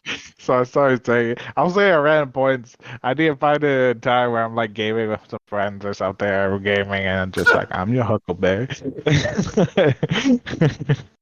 I'm trying. I'm Like, trying. oh I my God, I love it. It's such a I good movie, say by the way. I it's good. It's a really that's good movie. yeah, it's a great movie. It's on YouTube with ads. Really. Look at Yeah. YouTube. Free Um. with ads. There's quite a few old movies on YouTube if you watch it with ads. It's like watching basically Tubi. Yeah. You Right. can find it. I'm trying. Okay. I think I say "Great Scott" a lot from Back to the Future. Say a lot. A lot. It's my favorite movie of all time. It's great. It's great. It's Back to the Future. I say that. I say like "Great Scott." Um. Great. And I say I'll say no. I'll say all right. All right. All right. A lot because of I love Days Confused. Oh, Or dude, I'll say I've been go ahead. Go I've ahead. been thinking about like how I'll explain it you to people because I always have to say like, oh, we're best friends for 20 plus years, I also have to say what you say about me all the time is basically this is my heterosexual life Like, partner. from Jane Silent Bob. Yep. James, oh Silent yeah, Bob. Yep. I get it. Yep. Yes, and then My you said heterosexual it earlier. Where do you get Where do you go? off? But see, that's 2007. That's why I can't say that one because that was 2007. But I'm trying That's to think. fine. We already said like the oh you already said Great Scott, so let's just go over Oh, no, everything we there's say. one. There's one I say a lot too. It's funny. I quote the fucking Napoleon Dynamite a lot too. Um, Oh yeah, uh, uh, God, gosh, freaking idiot. idiots. Or I quote Rex Kwon. No, he goes. You think I got this far in my life? Look like Peter Pan over here. Forget about it. Break the wrist and walk away. Break the wrist, walk away. Oh, Ow. I know what everyone quotes this because yeah, it's just you talking to me, you talking to me. Oh yeah. Oh man. Everyone quotes out, and that's great. Oh man, what Uh, other shit? Zeta quotes not. She quotes Nacho Libre a lot, which is kind of funny. Really? She loves Nacho Libre. Yeah. Dude, Nacho Libre was trendy on TikTok for a bit recently Oh, too. people Yeah, love that movie. people love that People movie. love that movie. I'm trying Oh, to think. thank you. These pants situate these old things or whatever.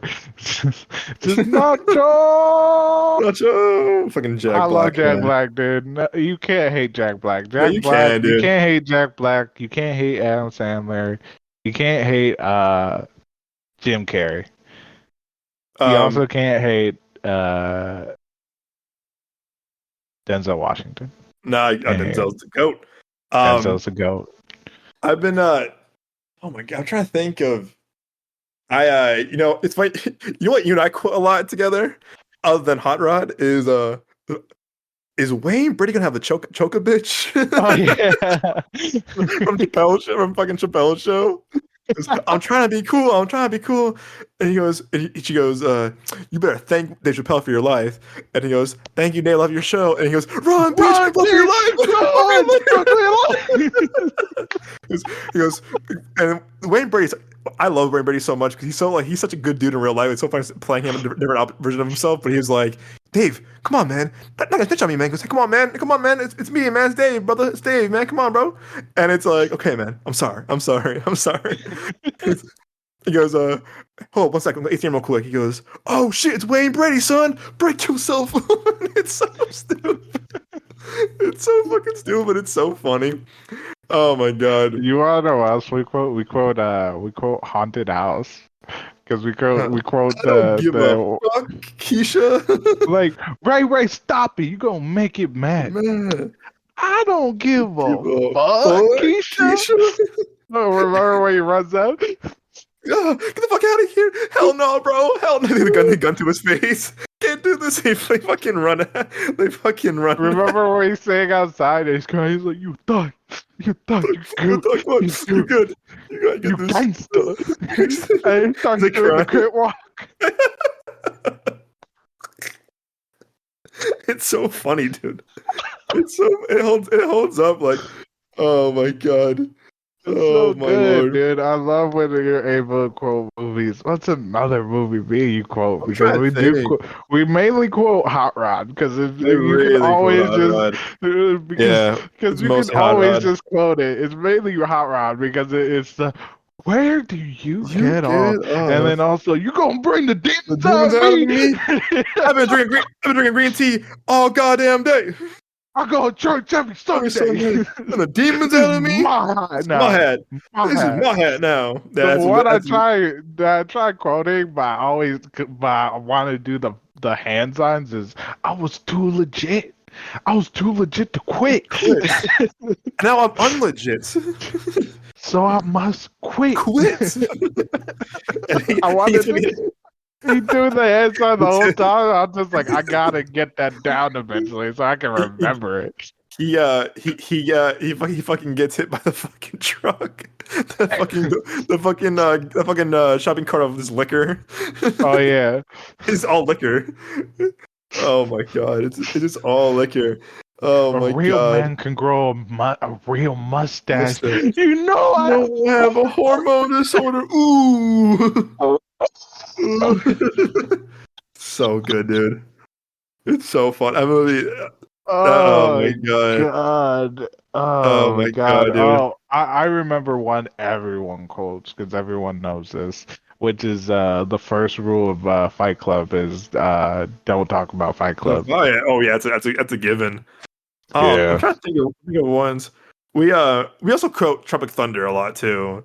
Which We're ones spo- are which we're ones spo- are parents used to quote? Because my we're dad's a movie person, so yeah, my like parents quote a lot. Yeah. Um, my parents quote a lot from The Office. The Office is the one they quote a The lot. Office is great. Oh, Office is dude, I a pretty love good The one. Office. Because I'm Or such a giant John Krasinski fan, dude. I'm such a John Krasinski fan. I love that man. He's the fucking best so great as Jim. Jim Halpert is the best character. Because like the fucking camera looks. looking at the camera. Remember when Camera, yeah. they told the office that they are married and wasn't Michael came in.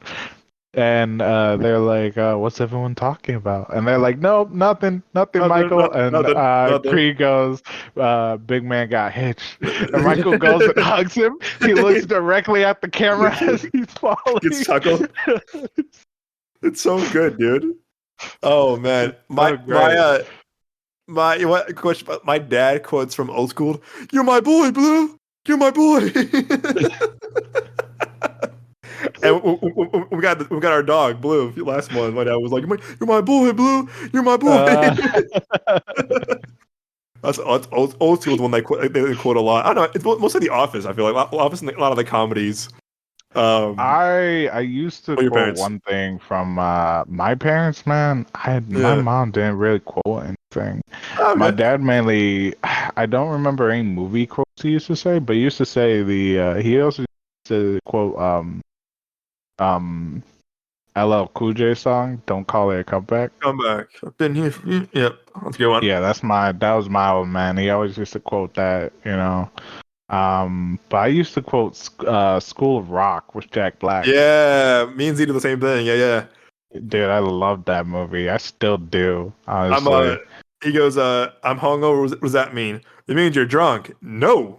It means I was drunk. Drunk yesterday. Z quotes all the time. He goes, "You'll be a little epic footnote on my epic ass." Oh, you want to know it's a great movie to quote, which is Dodgeball. Oh yeah, dude, you sent me a video, I think, or TikTok of someone dressing up for Dodgeball. Oh, remember so good, bro. Remember so good. Laser. I love how Ben Stiller says his name, LaFleur. Or the end he goes, "This LaFleur." LaFleur. Or he goes, "Nice joke, Mr. Jokester." Oh yeah. A bunch of losers. Losers. Or when the cheerleader goes to Justin Long, "Justin, I love you. Chuchi loves Chachi." Oh yeah, he hits him in the face. I love boom. Chuchi loves Chachi. Or oh my god, or Steve the Pirate. Who?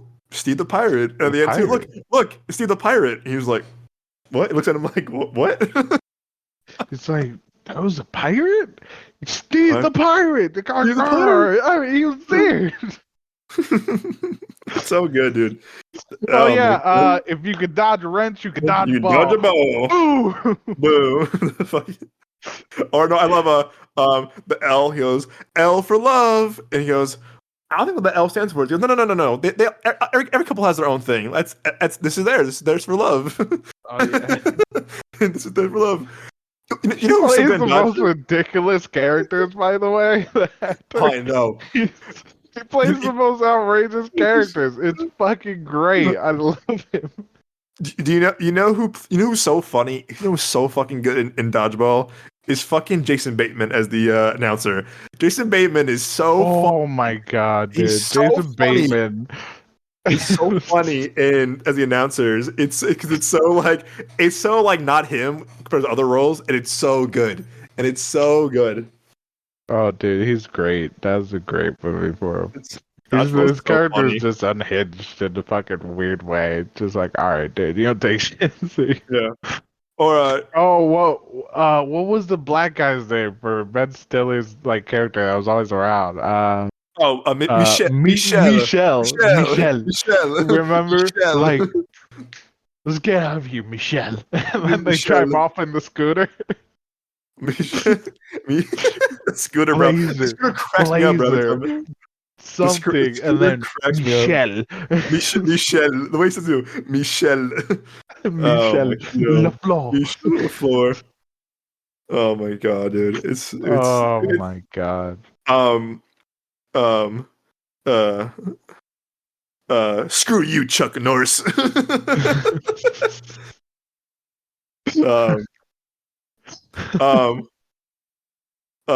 There's two I'm blanking right now. One is the the Kevin Hart scene from 40 Year Old Virgin. Is this your boy? Oh yeah. Here's my boy, man. We both rep smart tech. You got fucked up with them. You got the fucking hand thing he does. All right. This is fucked up my comeback. Well, back. What did I do? It don't matter. It don't matter. Both y'all. I'm so mad. Every fucking streaming service cut that scene out, bro. I don't. So stupid, bro. So dumb, bro. Good. So good. So dumb. That and it was one. Oh, okay. The one I'm forgetting is fucking Longest Yard. That movie that we fucking just grew up on and loved. Oh my god, Longest Yard. I love that. That shit makes me crack the fuck up all the time. Cheeseburger Eddie. I got the fries that'll cross your eyes. I got the shakes that'll make you quick. I got the burgers. I just got burgers. Thank you. No, I'm good now. Yeah. Chris Rock goes, all right, let's see me start. Like, I got half a star. He goes, yeah, half a star and flip a star. Shut up, old man. I'll cut your throat. See the fucking dust come out.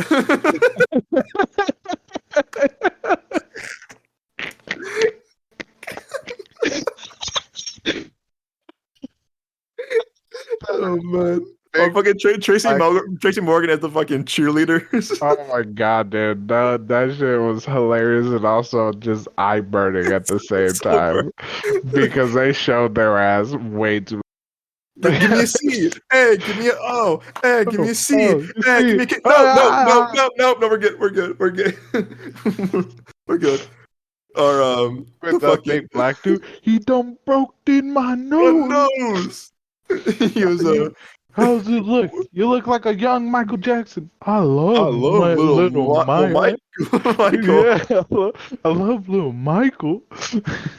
Or he goes, will you teach me the football? He goes, he goes, hey man, reading's for rich people, for fucking rich people. And he looks at him and goes, down, Shrek, down. Oh, remember, fuck, I just had it. All right. It's so easy being cheesy. It's so easy being cheesy. Or at the end, it would fucking Rob Schneider, yeah, we won. Group hug in the showers. Or not. No. Oh, remember the dude that they gave the fucking, what was it, the pills for, the feminine pills? Remember? Oh, yeah, the security guard? I'm sorry, I care. Sorry for caring. Yeah, sorry for caring. And then when Sandler compliments him, he goes, you know what, Wachowski, you're the best one out there. He goes, man, coming that from you, man, that means so much to me. Remember, he was with the cheerleaders too. The cheerleaders he was dancing with. Who played that? Whoever played that role was so fucking funny. Oh, dude, he did the voice so well too. Oh my god, it's so. Oh man, I love that movie. Honestly, that's one of the few remakes that's better than the original, and I'll stand by that any day of the week. Oh god, any day of the week. Good. That was like top Adam Sandler. I love top Adam Sandler. I grew up on Adam, and I love him to this day. Oh my god. I was talking about this in my Discord the other day with my homies as we were gaming because we were talking about Keanu Reeves. Yeah. Because you love Keanu Reeves, nicest guy in Hollywood. Yeah, then we started because we're guys, we're all talking male celebrity crush, and I was like 30, and then someone else said someone else like we just went on a tangent about Keanu stuff, like he's the nicest guy ever and stuff. I said Keanu Reeves looks like he gives really nice and he smells nice. I've heard nothing but the nicest. I've heard nothing but the nicest things about him. That makes me happy too. Like he's a good dude. It's like I would be so surprised if there was anything bad about him because he's so great. He's just a great person overall. He's so great. Honestly, he's the sweetest guy ever. He still takes the bus, the train, and all that. He just walks around. He's very humble. He's a celebrity that just did not, And then I was telling him, like, he dressed up because they were talking about, like, people shitting on Dolly Parton for costume. I forget what Oh, she she looked dressed great. up She as. looked great for the Yeah, Thanksgiving one. She looked great. Good for her. God bless her. yeah, That's they gave awesome. her shit for her costume for Halloween or something. And I was like, and I gave a fun fact that Keanu Reeves' mother made her Playboy outfit, the bunny one. Oh, really? She was the one that made the outfit, and so Keanu Reeves wore the outfit Halloween one. Oh shit. Because yeah, he talks about it on one of the night shows, so you can look up that clip. Oh, dude. Yeah, he's just a good dude, man. Like I He's love great. hearing he's a good dude. Because what's his name? Stephen Colbert or whatever his name is. He's a Christian, right? Um, is that his name? Stephen Colbert, right? Oh yeah, yeah. Who the Daily Show? The Then guy with the then left. glasses. Yes, it's Colbert. That's Colbert. Yeah, he's a Christian, and so one of the interviews he asked Keanu like what do you believe, once we're gone? Basically what does he think about like after? And instead of saying like nothing or anything like that, he just goes, "What I do know is that once we're the people in our lives will miss us." Instead of just saying no, and I was like, "That's such a nice way," because a lot of people they just shut down Christianity and everything. You know what I mean? Yeah. Give people shit for. So I think that was a really nice way. Also, I have to say this: the movie, then the show, Lesson in Chemistry, they did Christianity so well. Oh, interesting. Actually, the conversation because there's a black priest, and Mhm. he constantly talks to Lee. Fuck, Brie sake. Larson. Brie Larson. I was Yeah. fucking up her name. Lee Brie Larson. I'm fucking up the B and the L. I'm switching them for some reason. Brie Larson, who's a scientist chemist, and she's an atheist, and they actually have conversation, and they do it so well. Mhm. They show the ugly and the the beauty of Christianity, like when someone's Oh, very cool. open minded and able to have a conversation instead of that blind faith. They actually have a quote in the thing about blind faith from the priest where he says he doesn't like blind faith. You know what I mean? So I think that was Yeah. really fantastic. I really did like that, because when you see Christianity move, yeah, Yeah. It's how it's handled in entertainment is it's all over the place. I'll say that I think religion and entertainment in Hollywood it's all over the place because you have people who yeah, are religious, people that aren't religious at all, and people in the middle. It's people who are on different sides of religion altogether. It's just like it's a delicate subject, and I feel like it's a sensitive one too. That like how do you work around it? How do you incorporate it and stuff with movies and TV? It's one that's like hard to grasp in a mainstream way that isn't. I don't know. It's a very one that's kind of hard to incorporate. In shows, movies, anything. It's how it is. It's we're also different in our own ways, but that's one thing in entertainment that's kind of hard to like get a grasp on, or it's either too much or not too little. I don't know. It's something that's it's again. I whenever I it's something that's like when it's a it's because a storytelling aspect. It's like you've got to like yeah, master it to a degree. It's a lot. It's yeah, difficult. like because people are very surprised when they have conversations with me, religion and other things like that, because you know me, I'm still Christian, even though I don't go to church anymore. Yeah. Because I don't like church. I don't have full blind faith in the Bible of everything it says, but I'm still Christian at heart. I'm still believe in God, and I do have conversations with people about like Christianity and stuff like that, Yeah. and different religions. You know me, I love different. I love it. You love learning about stuff too. Yeah, that too. I do love learning about things. Like if you have a different view than me, and like something I don't fully have a like first hand experience, I want you to teach me, and I have a very surprised when they have a conversation with about Hmm. it, and they're just like, "Oh, I'm so used to this." that, or like the way entertainment, media shows Christianity. It's Jesus freaks, the West Baptist whatever church, the fucking cycles who burn dolls, and it's like, you're going to hell. Where I'm just like, I don't do you, boy. Like, as long as you're happy, as long as you respect me, I don't care. Like, fine, we could still have a conversation. We'll just agree to disagree. That's it. So yeah. It's just frustrating. So it just made me really happy to see how they portrayed it. They didn't hide the truth of the ugly of our religion, but they also showed like we're not all Jesus freaks, and I really like that. So yeah, I think they did really well. If you do it well, no, kudos. I think it's with any religion, with any kind of like spirituality, stuff like that. I think it's if you do it tasteful. I think if you do it, or not tasteful, but if you do it in a way, it's like it's just subtle, or you do it. No, it's hard. It's a hard one to tackle. Like I said, as we're all writers, we're all filmmakers ourselves here.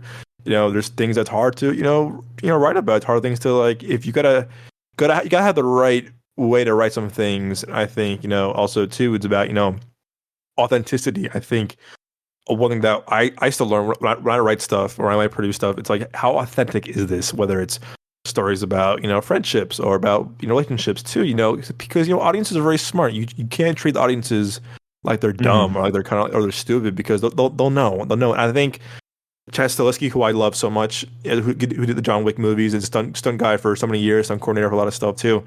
It's you shouldn't treat the audiences like they're dumb, or treat them like, oh, we're smarter than you. You know why? Because no one wants to be part of that. And I think you gotta. I think I'm starting this too. Is that you gotta write authentically. You gotta write things with heart, with your heart in the right place. And I think it's not easy. Don't get me wrong, easy. And a lot of good scripts get unmade, or get get the acts, or get like the rewrites where it's like, oh man, the heart is gone away. But it's my advice to any writers. I'm still thinking I'm still writing. I'm still writing myself. It's like, it's just write from your heart, write what and also write just like authentic. So I think that people will see through you. You're trying to be someone you're not, or you're trying to write like in a way that isn't your writing style. Like, they'll know. And I think I've caught myself too. I'm like, I wouldn't say this, or this person wouldn't say this. You gotta really know what you trying to say, but also know that, hey, people will catch on that this doesn't feel real or authentic, and it's tough.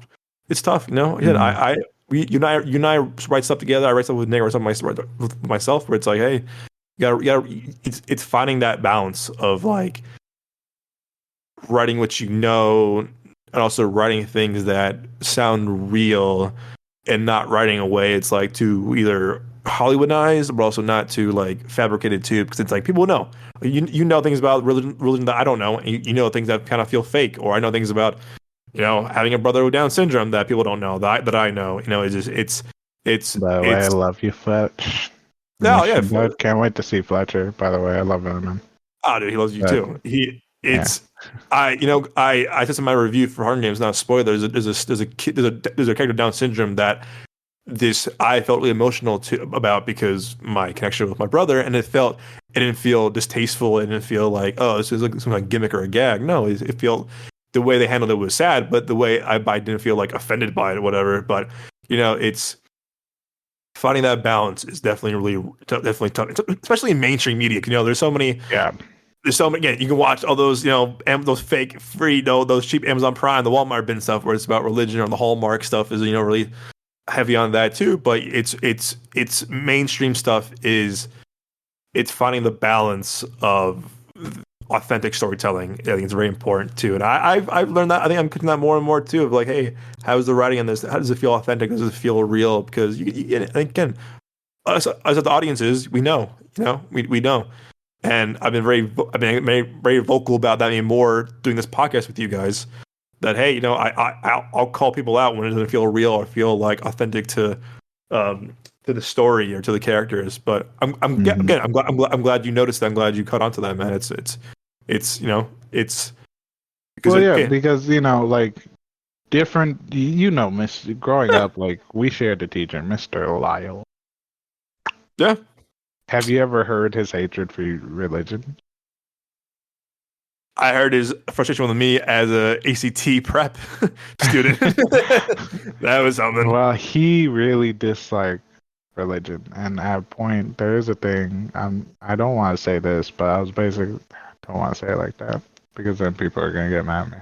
Basically, I had a very uncomfortable time being Christian in school because a lot of teachers, especially Mr. Lyles, shared their hate for me, Christianity and everything.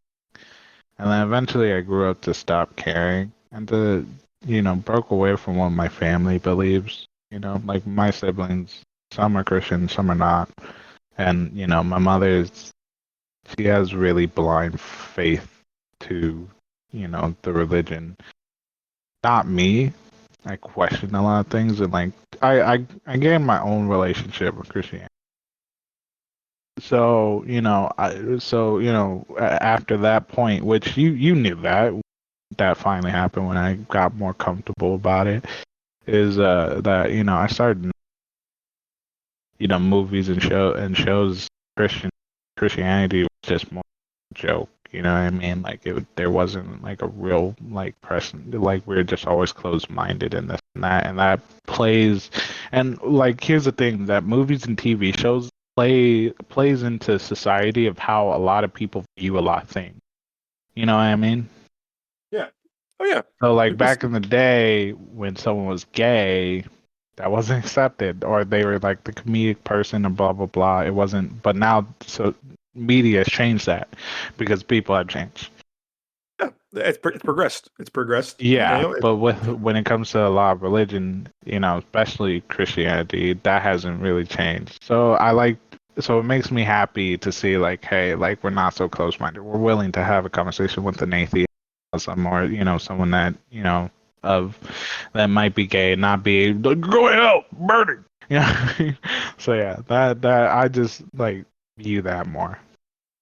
Yeah, no, and that's the thing, man. I do. I think it's the step in the right direction of having conversations with people about stuff. And I say this all the time on the show. Like, all film and TV is subjective, entertainment subjective. You can have your opinion. Yeah. I can have my opinion. And that's the beauty of of life. It's a beauty of art. It's a beauty of anything. You can have different opinions, and that's okay. And I don't know. I think more in this maybe past couple of years, it's just been like, oh, you didn't like this movie? You're an idiot. It's like, well, no, it's you saw I don't like that it recently.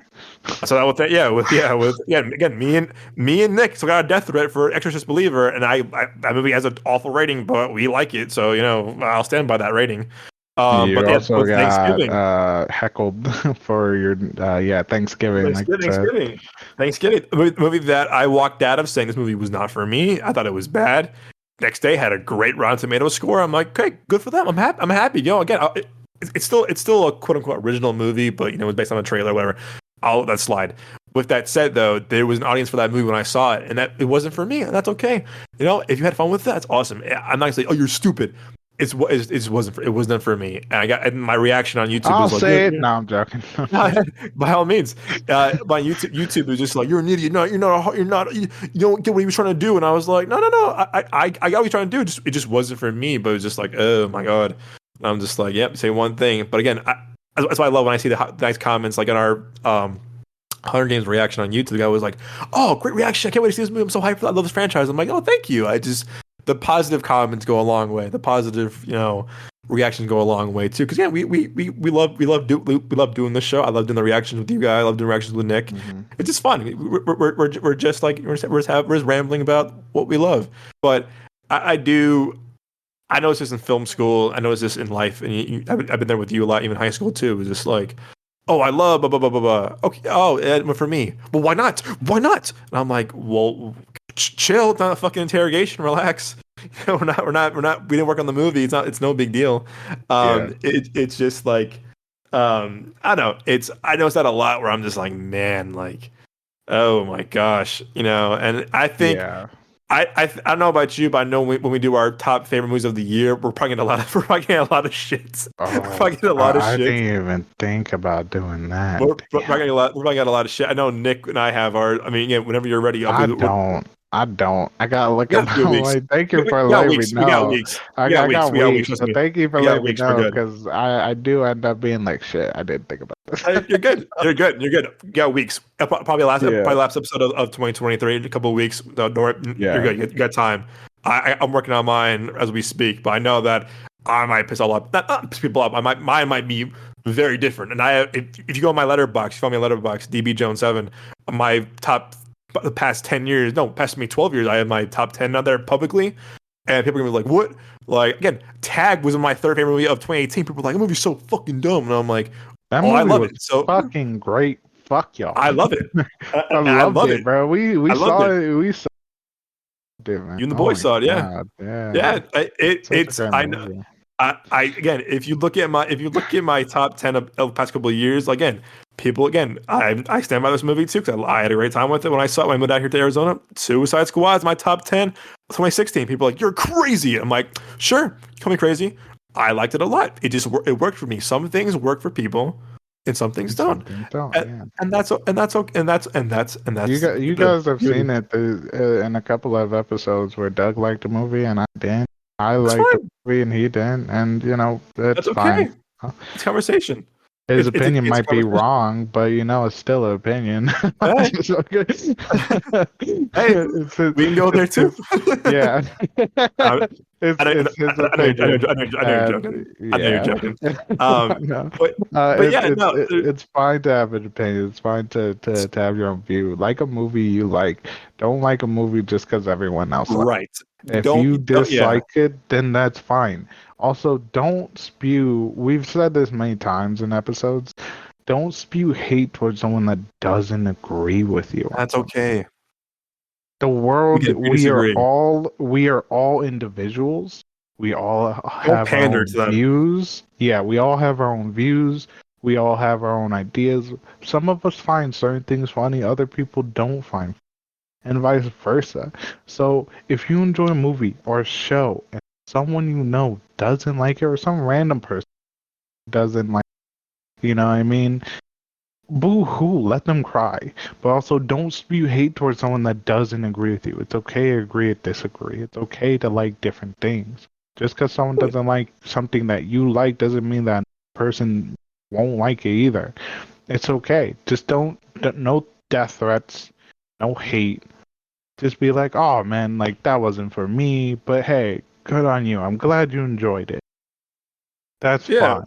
The only people I judge is the ones that like Spring Breakers. Other than that, you're completely okay.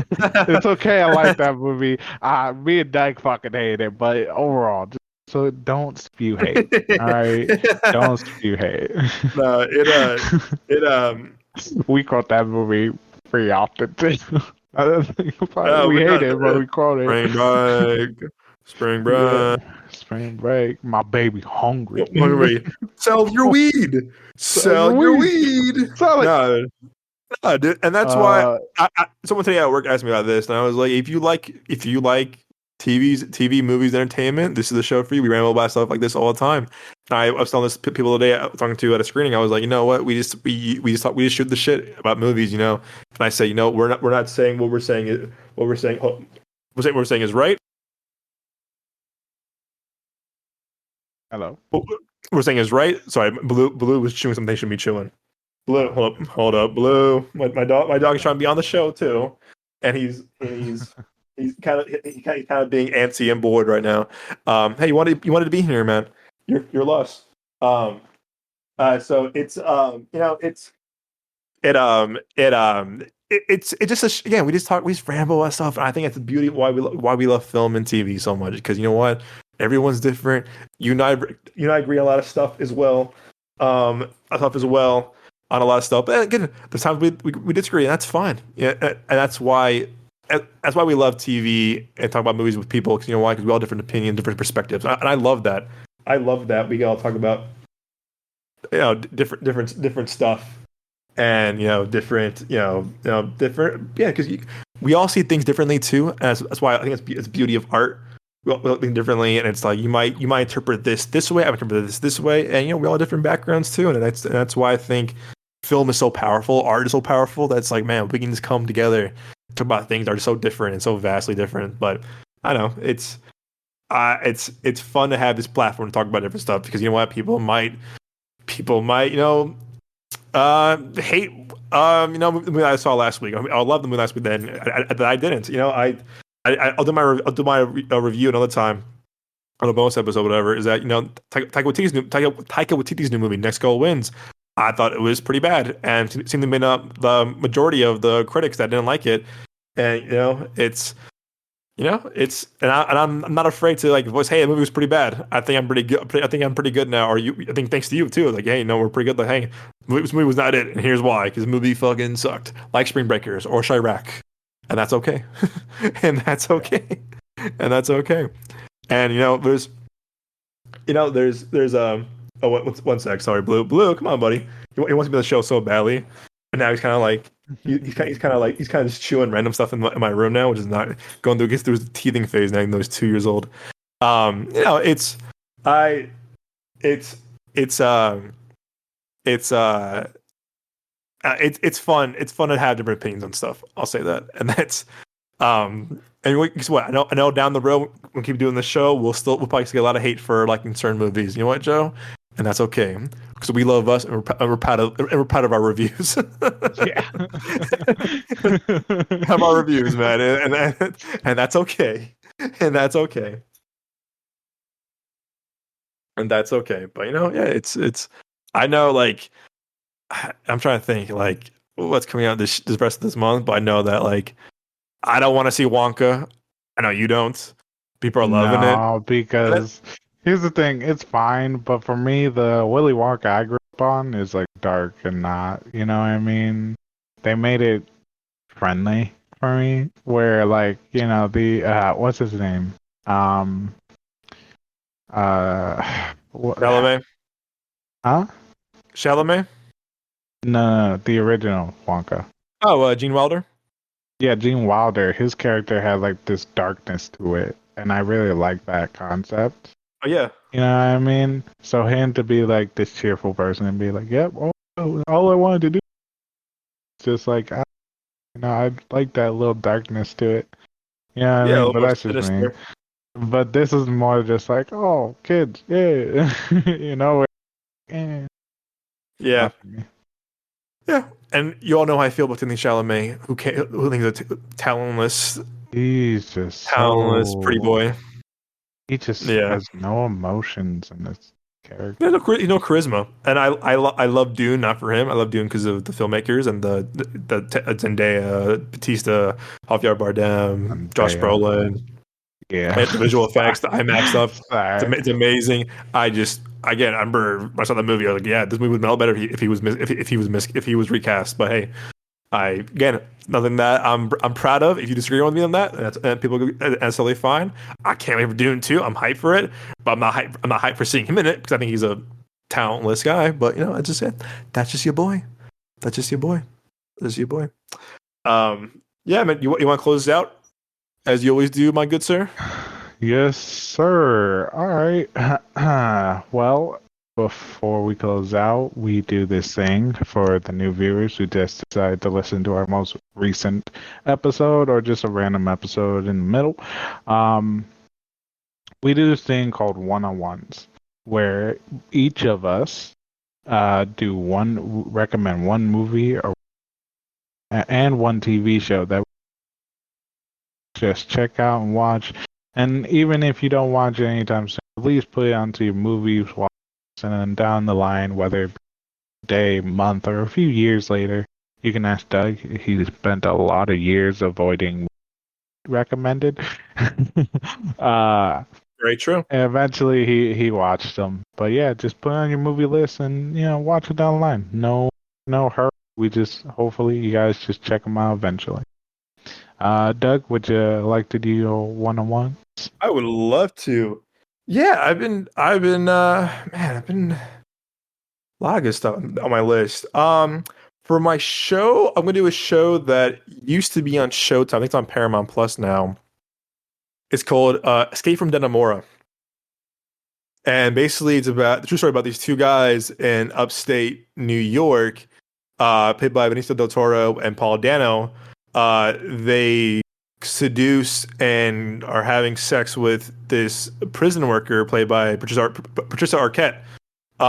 And she helps them sneak out of prison. And they're both murderers.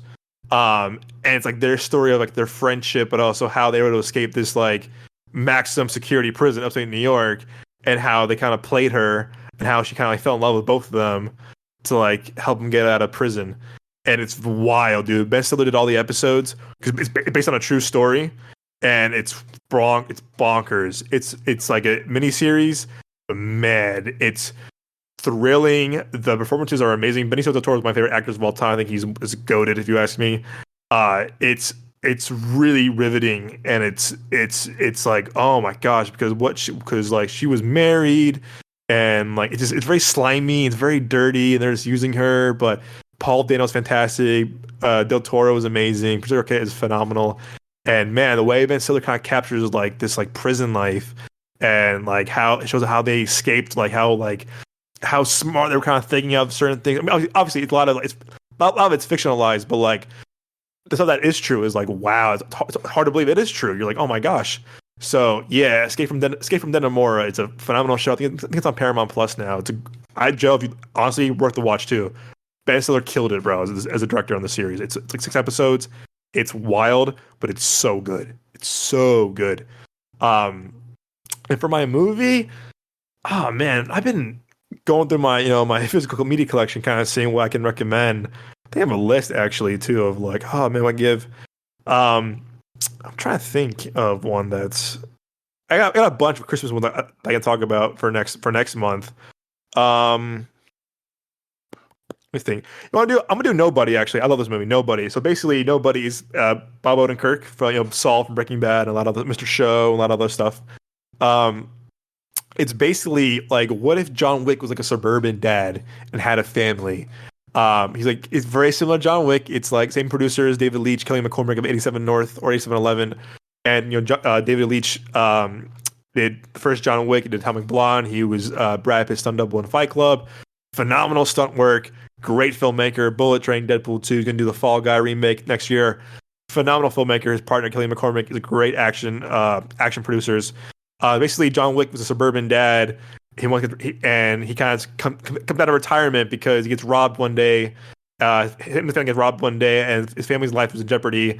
He's kind of like, what if I open that door to my old life? He's like kind of like a Black Ops operative associate, kind of similar to John Wick in a way. And he opens that door again to like, that life of like being a badass, but it's different because John Wick is like skilled at everything, and Odenkirk's character is very skilled as well, but it's more I guess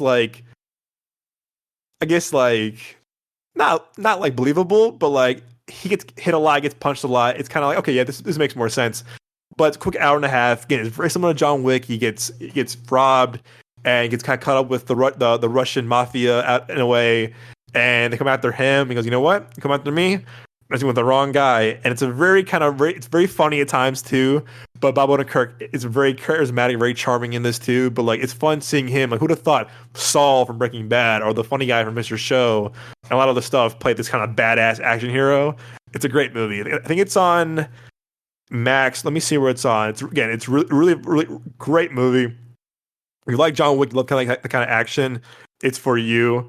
But yeah, it's a very entertaining watch. Yeah, you can watch it on Freevee and Amazon Prime. Great movie. Nobody came out during COVID. Did pretty well when it came out during COVID, but not amazing because it was COVID. But I think it has like good cult following with it, luckily. So yeah, worth the watch. Yeah, that's Nobody. So yeah, Nobody. And my show is Escape from Denimora. Up to you, my friend. All right. Did you ever recommend Sabotage with Arnold Schwarzenegger? I don't think I did. All you, my friend. All right. So Sabotage, the movie, that's what I'm recommending. So underrated. Underrated. It was so good. I remember me and you were like, "This looks interesting. Let's check it out." Randomly. And we thought, Arnold Schwarzenegger, this and that. We're gonna see this and it's gonna be the dumbest shit ever. Yeah. We had low hopes. Yeah, but we saw it. We honestly did enjoy it. It does have a pretty good cast. Basically, Arnold Schwarzenegger plays plays a leader of an elite DEA task force, and one of their latest missions, a raid on a safe house owned by a cartel. They they money goes.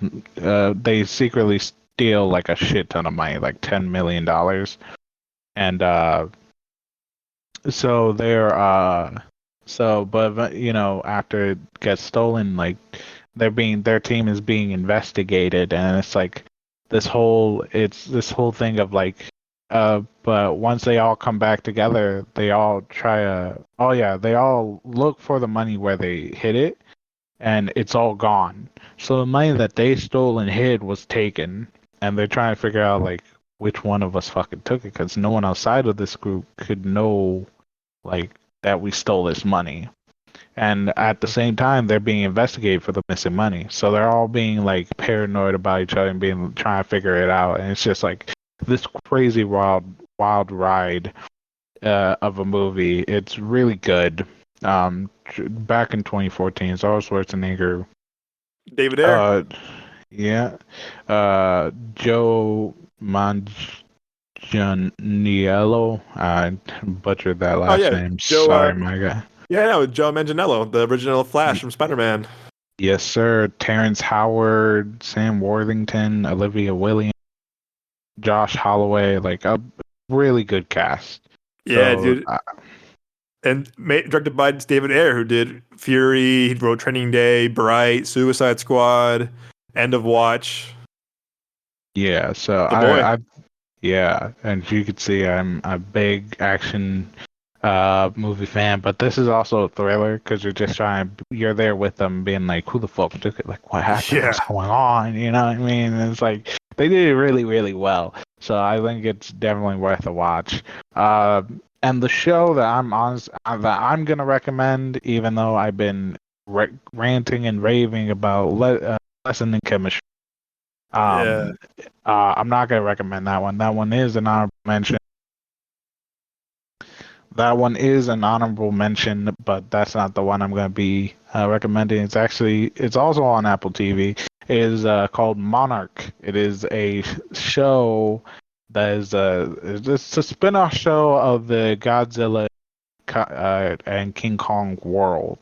So it's basically this girl visits Japan because her father recently passed away, and she has his keys, and his office was in Japan. He constantly went over, seas from America to Japan to work. So she went to visit, check things out. She went to an apartment. The keys there. She goes in, and there is a mother and son there who lived there, and turns out that her father had two families. And I know, right? It had nothing to do with Godzilla. So surprise! Far. I know. Woo. And anyways, they start searching through their father's things, trying to figure out like what the fuck going on, who, blah blah blah. They're skeptical of each other because it's just not like, oh my god, brother, sister, you know what I mean? It's like, fuck you, like, how I know you're my dad's child? How I know you're my child, basically. And they start going through their father's things, and they find some old files about Godzilla and Skull Island and everything, and so they're trying to figure out what's going on, and they start digging into the past, and just trying to find the connection. And by the way, her character was there when Godzilla attacked. What was it? San Francisco? Oh yeah, it was San Francisco when Godzilla attacked San Francisco, so she has a little bit of PTSD, and she actually seen Godzilla. You know what I mean? So it's, yeah. Great. It's a great show. Still going on. I think so far there's only 3 episodes. It gets updated every Friday. So tomorrow, the next episode. Yeah, 3 or 4 episodes, I believe. But it'll be updated tomorrow as well. AKA today, if you're listening to it on today. So definitely do check it out. It's a great show, really good. Like I said, honorable mention is Lesson in. You heard all about it. It's a really good show, really well written. Goes over a lot of issues such as, around the time, such as sexism, racism, religion, and just a lot of other things. I think it's a really good watch. Definitely really good. Like I said, I was hooked on it, completed in 2 days, and I'm sad that there's no more episodes. Oh, it's the So worst. I know, dude. It's so good, dude. You have to be like Z. We gotta watch this. No, she You'll she love. she binged she binged it too. She binged Lost in Chemistry like when it came out. So I'm She'll behind. rewatch it. She'll I know rewatch she it will. with you. She'll be so happy. Just tell her, hey, Joel recommended it. I'm gonna watch this now. Uh, yeah, but definitely those are the movies. Yeah, those are my one-on-ones. Nice. All right,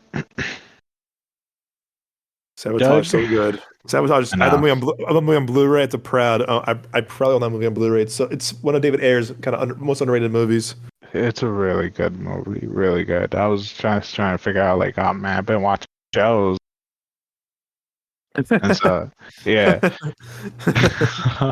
Still action, I've been Yeah. doing like Korean and Japanese action films recently as my recommended, but hey, miracle. uh, Miracle. miracle. Fuck yeah. But anyways, Doug, how about you plug yourself so we Yeah, can. yes, sir. Yes, sir. So, guys, you can find me on Instagram. It's the Young Jones, and on Twitter, Twitter or sorry X.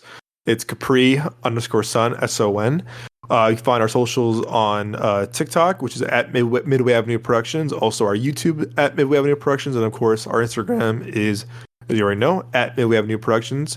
Again, you can follow us all on there. Our socials, whatever. We have a link tree as well. Follow that, and we post kind of like our reactions stuff on there. But yeah, find us there. Also, again, my personal again is at the Young Jones on Instagram. How about you, Joe? I have an Instagram, but I have not uploaded on it still. It's called the OG Cuban Rican. You can follow me on there if you like. Eventually, I'll start uploading when life starts moving forward again. All said. Yeah. And I also you can also find the OG Rican at on Twitch. I do stream. I've been streaming with my friends some Dark Tide. I do play other games. So if you like playing video games or anything, do check me out. Would love to have like discourse with you guys as I play video games, and we just grow closer together and you see a different side of me. So yeah, that'd be great. Yes, that's it. All right, and you can find Nick's links on our podcast Instagram, which is Midway Avenue Productions. All on our link tree, we have all the links. Anyways, I will close it out. Thank you guys for joining us again on this adventure through our opinions, thoughts, views, and mad rambles, especially this episode. We truly do appreciate you guys. Hopefully we gave you guys courage, gave you guys comfort from our opinions and our thoughts, and hopefully you guys grow more and more confident in sharing your opinions and thoughts and views on movies and films and really just anything, and and won't be too scared to share with us those thoughts and opinions and views. I'm saying that a lot this time. You gotta find better ways to close this out, man. I feel like now I'm rambling. It's smooth. It's smooth, my guy. It's smooth. Like butter. Yeah, thank you. Anyways, thank you guys so much. We truly do love you guys. This would not be possible without you all who are joining us through our Instagram and on our podcast, different things. Please do share us with your friends and families and anyone else. Especially share us with those assholes who tell you can't like something. We're gonna tell them to go fuck themselves for you. Anyways, hope you guys had a wonderful holiday, Thanksgiving. We hope that you stay safe, that you stay warm, and have a good morning, afternoon, and night. Love y'all. Bye bye.